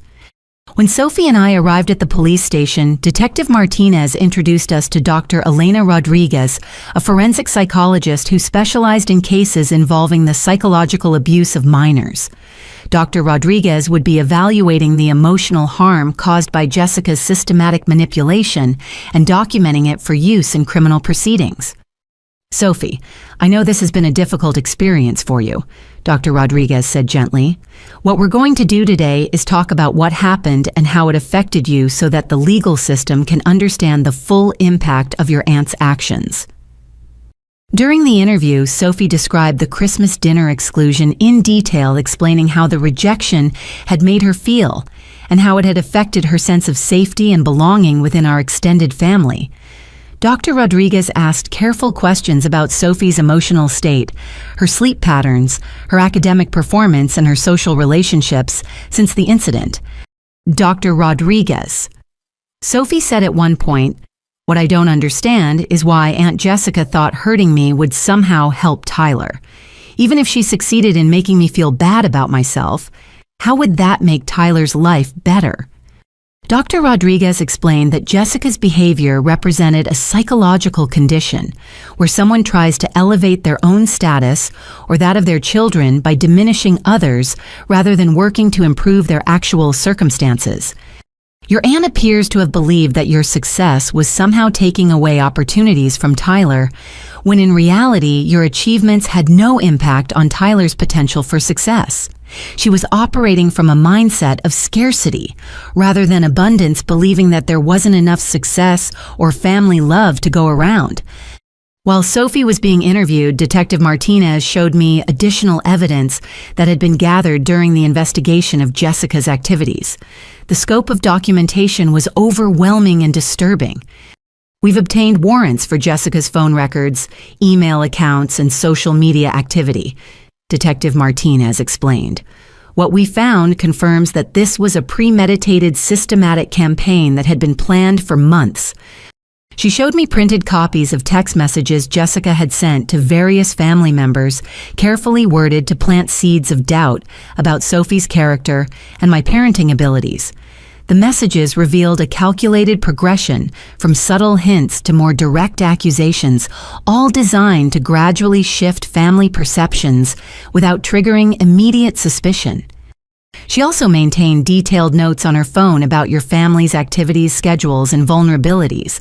We found lists of your work schedule, Sophie's school activities, your parents' medical appointments, and even notes about your financial situation. The documentation revealed that Jessica had been conducting surveillance of our family's daily routines and using that information to plan her attacks with maximum psychological impact. We also found evidence that she had been researching legal procedures for challenging child custody and reporting parents to social services for neglect.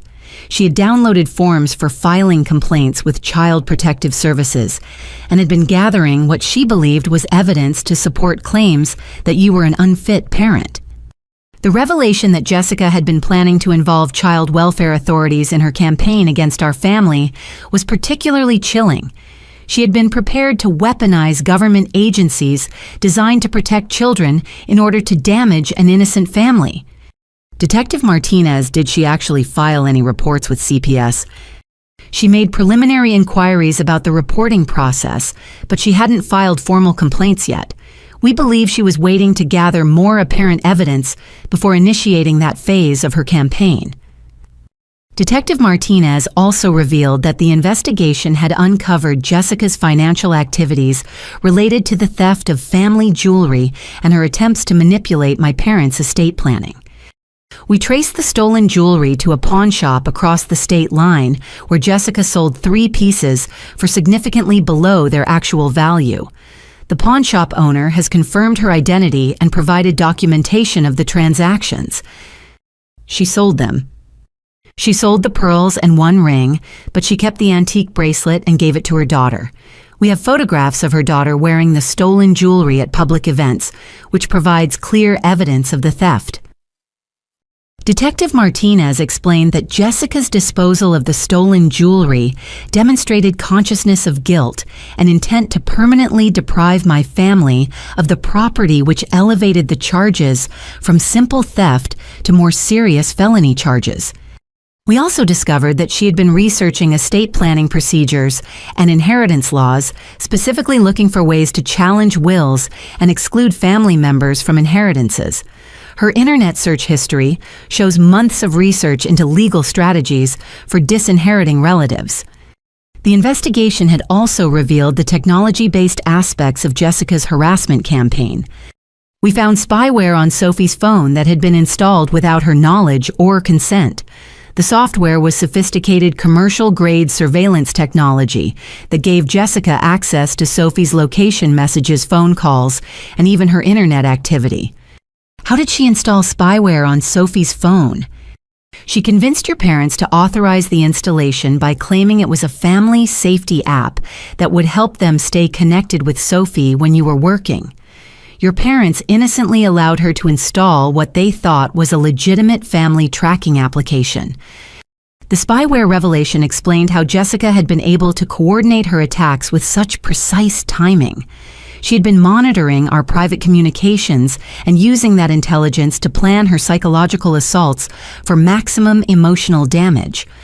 The spyware also recorded Sophie's phone conversations, including her emotional responses to the Christmas dinner exclusion, and her private conversations with friends about how the rejection had affected her. Jessica was essentially conducting electronic surveillance of a minor child for the purpose of psychological manipulation.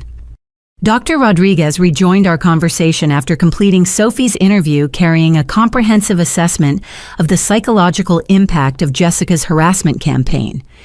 Sophie has shown remarkable resilience throughout this ordeal, Dr. Rodriguez reported. However, the systematic nature of the psychological abuse has created measurable trauma responses, including hypervigilance, anxiety about family relationships, and difficulty trusting adult authority figures. Will she recover fully from these effects? With appropriate support and counseling, yes. Sophie has strong coping mechanisms and a secure attachment with you that will help her heal from this experience. but the deliberate targeting of a minor child with systematic psychological manipulation represents serious criminal behavior that warrants significant legal consequences. Dr. Rodriguez explained that her evaluation would be included in the criminal case against Jessica, providing expert documentation of the harm caused by the harassment campaign and supporting enhanced charges for crimes against children. As we left the police station that afternoon, Sophie asked me a question that revealed her mature understanding of what we had been through. "Mom, do you think Aunt Jessica will ever understand why what she did was wrong, or will she always believe that we deserve to be hurt?" I think Jessica has convinced herself that her actions were justified, and people who can rationalize hurting children are very resistant to accepting responsibility for their behavior. But Sophie, whether or not Jessica ever acknowledges what she did, you and I know the truth about who you are and what you deserve from the people who are supposed to love you. 3 weeks later, I sat in a courtroom watching Jessica face the consequences of her systematic campaign against my family. She had been arrested on multiple felony charges, including theft, fraud, elder abuse, stalking, and child endangerment related to the illegal surveillance of Sophie. The prosecution presented a comprehensive case documenting the scope and premeditation of Jessica's activities. The evidence included the stolen jewelry, the fraudulent legal documents, the spyware on Sophie's phone, the false professional complaints, and the psychological evaluation documenting the harm caused to Sophie. But the most powerful moment of the proceedings came when other families stepped forward to describe their own experiences with Jessica's harassment campaigns. 3 other mothers testified about similar attacks on their children and their own professional reputations. Sarah Mitchell, a nurse practitioner, described how Jessica had filed false complaints with the state licensing board claiming that Sarah's divorce was affecting her medical judgment and patient care. The investigation had taken 6 months to resolve and had cost Sarah thousands of dollars in legal fees to defend her professional reputation. Linda Vasquez, an attorney, testified that Jessica had contacted Linda's law firm, claiming that Linda was experiencing mental health problems that were affecting her legal work.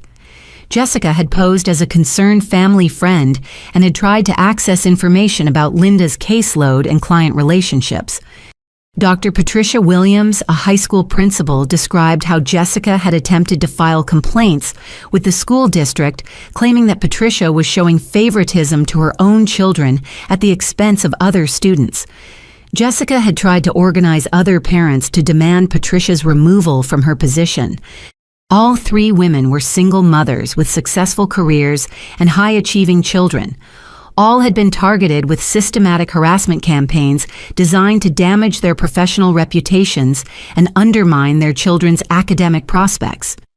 The pattern evidence demonstrated that Jessica's attack on my family was part of a broader predatory behavior, targeting vulnerable families who represented what she saw as threats to her own status or her son's prospects. Judge Robert Chen, who was hearing the case, expressed particular concern about the targeting of minor children and the use of sophisticated technology to conduct illegal surveillance. Ms. Patterson, your actions represent a systematic campaign of harassment and abuse directed at innocent families and children, Judge Chen said during the sentencing phase. The premeditation and scope of your criminal behavior, particularly your targeting of minors, requires serious legal consequences. Jessica was sentenced to 18 months in prison, followed by 3 years of supervised probation. She was also ordered to pay restitution for the stolen jewelry legal fees for all the affected families and the costs of psychological counseling for Sophie and the other targeted children. The judge also issued permanent restraining orders protecting Sophie, my parents, and me from any future contact with Jessica, and required her to participate in mandatory psychological evaluation and treatment as a condition of her probation. But the most significant aspect of the legal proceedings was the community response. The courtroom was filled with people who had come to support the affected families and to witness accountability for the harassment campaign that had targeted some of their community's most contributing members. Pastor Michael Roberts from our church spoke about the importance of protecting families who serve others through demanding careers like healthcare education and public service. He described Jessica's actions as attacks on the entire community's values and expressed support for ensuring such behavior would not be tolerated. Margaret Chen, Sophie's guidance counselor, testified about the positive impact our family had made on the school community and the importance of protecting students from adult harassment during their college preparation years. Even Linda from the grocery store attended the hearing to show support for our family and to express her disgust at someone who would deliberately hurt innocent children for personal gain. After the sentencing, Catherine Walsh, my attorney, explained the additional civil protections we had secured for Sophie and my parents. Your parents have revised all their legal documents to explicitly exclude Jessica from any inheritance or decision-making authority, Catherine reported. They've also established a formal trust fund for Sophie's education that Jessica cannot access or challenge. What about the stolen jewelry? Jessica has been ordered to return all remaining pieces immediately, and her daughter has voluntarily surrendered the bracelet she had been given. Your parents are also purchasing new pieces, specifically designated for Sophie, to ensure she receives the family heirlooms that were intended for her. Catherine also explained that the other affected families were pursuing civil lawsuits against Jessica for damages related to her harassment campaigns, and that Jessica would likely face additional financial consequences beyond the criminal penalties. The most important outcome is that Jessica will be prohibited from contacting any of the affected families for at least 5 years, and any violation of the restraining orders would result in immediate return to prison. As we left the courthouse that afternoon, Sophie walked between my parents and me, surrounded by family members who were committed to protecting and supporting her future. My parents had spent weeks working to rebuild their relationship with Sophie, demonstrating through consistent actions that they understood the extent of Jessica's manipulation and were determined to make amends for their unwitting participation in her humiliation. "Mom," Sophie said as we reached our car, "I know what Aunt Jessica did was terrible, but I'm actually grateful that it happened." "Why?" "Because now I know who really loves and supports me, and I know that our family is strong enough to survive people who try to hurt us. I also know that you'll always fight for me no matter what." That evening, my parents joined Sophie and me for dinner at our house, the first time we had shared a meal together since the Christmas disaster that had started this entire ordeal. The conversation was lighter than it had been in months, filled with discussion of Sophie's college plans and our family's hopes for the future. But the most meaningful moment came when my father presented Sophie with a small wrapped package containing a new necklace he and my mother had chosen specifically for her. "Sophie, this necklace doesn't replace the family jewelry that was stolen from you," my father said. "But we wanted you to have something new that represents our commitment to supporting you and protecting you for the rest of your life. We failed you once by believing lies about you," my mother added. "We promise that will never happen again.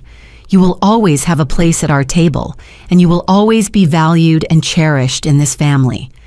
Sophie hugged both her grandparents, and I saw in her face the healing that comes from having secure family relationships restored and strengthened through surviving a crisis together. 6 months after Jessica's sentencing, our family had settled into new rhythms and traditions that reflected the lessons we had learned about protecting and supporting each other. Sophie was thriving in her senior year of high school, and her relationship with my parents had grown stronger than ever before.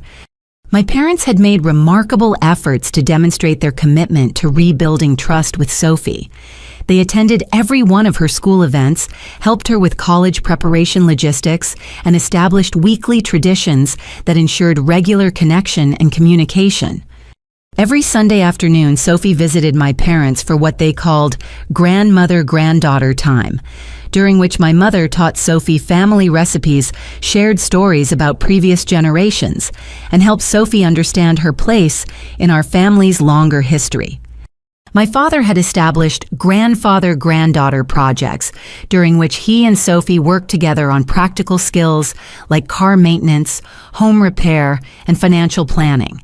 These sessions gave Sophie practical knowledge for independent living while strengthening their personal bond through shared activities. Most significantly, my parents had taken formal legal steps to ensure that Sophie's place in our family could never again be threatened by manipulation or fraud. They had revised their wills to designate Sophie as the primary beneficiary of their estate, established an educational trust fund exclusively for her college and graduate school expenses, and created legal documentation that protected her inheritance rights from any future family disputes. Sophie. My father said during one of our Sunday dinners, "Your grandmother and I want you to understand that you are not just our granddaughter by blood. You are our chosen heir, our representative to future generations, and the person we trust to carry on our family's values and traditions." But the most extraordinary development was my parents' decision to formally adopt Sophie through a special legal process that would make her their legal granddaughter as well as their biological one. "We want to ensure that no one can ever again question Sophie's place in this family or her right to inherit from us," my mother explained. "This adoption process creates additional legal protections that go beyond normal inheritance rights." The adoption process required court approval and psychological evaluations to ensure that it was in Sophie's best interests. Dr. Rodriguez, who had conducted Sophie's initial trauma assessment, supervised the evaluation and confirmed that the formal adoption would provide additional emotional security for Sophie while strengthening family bonds. This type of grandparent adoption is unusual, but given the circumstances of Jessica's attack on Sophie's family standing, it represents an appropriate protective measure, Dr. Rodriguez reported to the court. Sophie will benefit from the additional legal recognition of her place in the family structure. The adoption hearing took place on a sunny Thursday afternoon in family court, with Sophie dressed in the same outfit she had worn to her high school awards ceremony the previous month. Judge Martinez, who had handled Jessica's criminal case, presided over the adoption proceedings. "Sophie, do you understand that this adoption process will make your grandparents your legal guardians, as well as your biological relatives?" Judge Martinez asked. "Yes, Your Honor, and I understand that it means I'll always have legal protection and family support no matter what happens in the future." "Mr. and Mrs. Patterson, do you understand that this adoption creates permanent legal responsibilities for Sophie's welfare and gives her irrevocable inheritance rights?" "We understand completely," my father responded. "This adoption represents our commitment to ensuring that Sophie always has family security and support." After the brief ceremony, we celebrated at Sophie's favorite restaurant, joined by Aunt Carol Margaret Chen from the school and Dr. Rodriguez. The gathering felt like a celebration of survival and renewal, rather than just a legal milestone. That evening, Sophie and I talked about how different our lives had become since the Christmas crisis that had initially threatened to destroy our family relationships. "Mom, I've been thinking about what Dr. Rodriguez said about Aunt Jessica's psychology. Do you think she'll ever get better and understand what she did wrong?" "Jessica is receiving psychological treatment as part of her legal sentence, and I hope she'll develop insight into her behavior and find healthier ways to handle her emotions. But Sophie, whether or not Jessica changes, we've learned that we can protect ourselves from people who want to hurt us, and we've discovered how much support we have from people who genuinely care about us. I've been wondering about Tyler, too. He's lost his mother to prison, and he wasn't really responsible for what she did." Sophie's compassion for her cousin, even after everything his mother had done to hurt her, represented the kind of emotional maturity that made me proud to be her parent. "Tyler is getting counseling through the school district, and he's living with his father's parents while Jessica serves her sentence. Aunt Carol has been checking on him regularly, and from what I hear, he's starting to understand that his mother's actions weren't normal or acceptable. Do you think our family will ever be able to include Tyler again, or is that relationship permanently damaged? I think that depends on Tyler's choices as he grows up. If he's able to understand and reject his mother's behavior, and if he's willing to treat you with respect and kindness, then there might be a place for him in our family someday.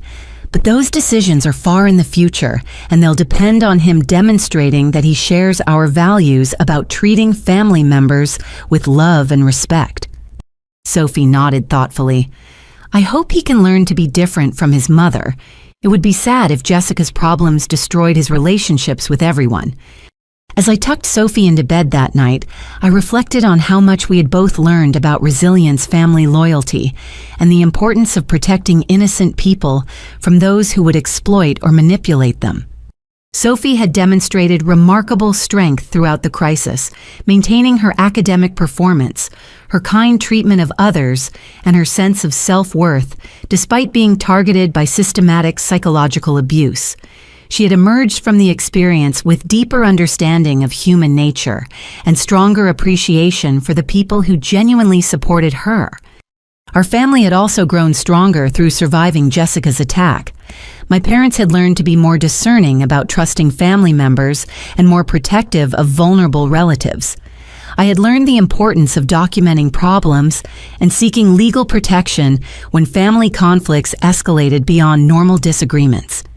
Most importantly, we had all learned that true family loyalty means protecting innocent members from those who would harm them rather than enabling destructive behavior simply because it comes from relatives. 2 years later, I stood in the kitchen of our new home preparing dinner, while Sophie excitedly described her first week at medical school. She had received a full academic scholarship to one of the most prestigious medical programs in the country, and her professors were already recognizing her potential for pediatric medicine. "Mom, I've been thinking about specializing in child psychology after I complete my medical degree." Sophie said, chopping vegetables for our salad. "Working with Dr. Rodriguez during our family crisis made me realize how much I want to help children who are being hurt by adults who should be protecting them." Sophie's decision to pursue medicine had been inspired partly by watching my work as a nurse, but her interest in child protection had grown directly from her experience surviving Jessica's psychological abuse campaign. "I want to be the kind of doctor who can recognize when children are being manipulated or harmed by family members and who can provide the help and protection they need," Sophie continued. "I know what it feels like to be targeted by an adult who uses their position in the family to hurt innocent children." Over the past 2 years, Sophie had maintained her academic excellence while developing remarkable emotional insight and resilience. She had volunteered with organizations supporting children from troubled families, and she had even testified before the state legislature about the need for stronger protections against psychological abuse of minors. My parents had become Sophie's most devoted supporters and advocates attending her high school graduation, helping her move into her college dormitory and celebrating every milestone in her academic journey. The legal adoption had provided additional security, but more importantly, their consistent actions had demonstrated their unwavering commitment to supporting her success. "Your grandparents called this afternoon," I told Sophie. "They want to take you shopping for medical school supplies this weekend, and they're planning a celebration dinner for your entire class year." "I love how they've become my biggest cheerleaders," Sophie laughed. "Grandfather actually understands my organic chemistry homework better than I do sometimes." My father had discovered a talent for helping Sophie with her science coursework, and my mother had become expert at providing emotional support during the stressful periods of medical school preparation. Their relationship with Sophie had grown into something deeper and more meaningful than typical grandparent connections. The legal protections we had established for Sophie had also proven wise investments. The trust fund my parents had created for her education was covering all her medical school expenses, ensuring that she would graduate debt-free and able to choose her medical specialty based on passion rather than financial necessity. My own career had flourished in the aftermath of Jessica's failed sabotage attempts. The hospital administration's recognition of my professionalism during the crisis had led to a promotion to nursing supervisor, and I had been selected to develop new protocols for protecting healthcare workers from harassment and false professional complaints. I've been asked to speak at a national nursing conference about recognizing and responding to professional harassment campaigns. I told Sophie, "Your experience helped me understand how important it is for healthcare workers to have protections against people who try to damage our careers for personal reasons." The other families who had been targeted by Jessica's harassment campaigns had also recovered and thrived. Sarah Mitchell had been promoted to chief nurse practitioner at her clinic. Linda Vasquez had opened her own successful law practice. Dr. Patricia Williams had been selected as district superintendent of schools. Jessica's attempts to destroy these accomplished women had instead strengthened their resolve and enhanced their professional reputations. Jessica herself had completed her prison sentence and was living in a supervised halfway house while participating in mandatory psychological treatment. According to court reports, she was making progress in understanding the harm her behavior had caused, but she was prohibited from contacting any of her victims for at least 3 more years. Tyler had graduated high school and was attending community college while working part-time and living with his paternal grandparents. He had written a letter of apology to Sophie through his counselor, taking responsibility for not recognizing or stopping his mother's harmful behavior. The letter had been respectful and sincere, suggesting that he was developing the kind of character that might eventually allow for cautious family reconciliation. But the most meaningful development was the strength of the relationship Sophie and I had built together through surviving the crisis. We had learned to communicate openly about difficult emotions, to support each other through challenges, and to celebrate our successes without guilt or fear of attracting negative attention. "Mom, I know that what Aunt Jessica did was terrible, but I'm grateful for some of the things that came from it," Sophie said as we sat down to dinner. "I learned that I'm stronger than I thought I was, that you'll always fight to protect me, and that our family can survive people who try to hurt us." "I'm proud of how you handled yourself throughout that entire ordeal," I replied. "You maintained your dignity, your kindness, and your sense of self-worth, even when an adult was systematically trying to make you feel worthless. That kind of resilience will serve you well as a doctor." "I also learned that success doesn't make you a target unless you're around people who are threatened by other people's achievements," Sophie added. "Most people are genuinely happy when good things happen to families they care about." As we finished dinner, Sophie shared news about her medical school classmates and her excitement about the clinical rotations that would begin in her second year.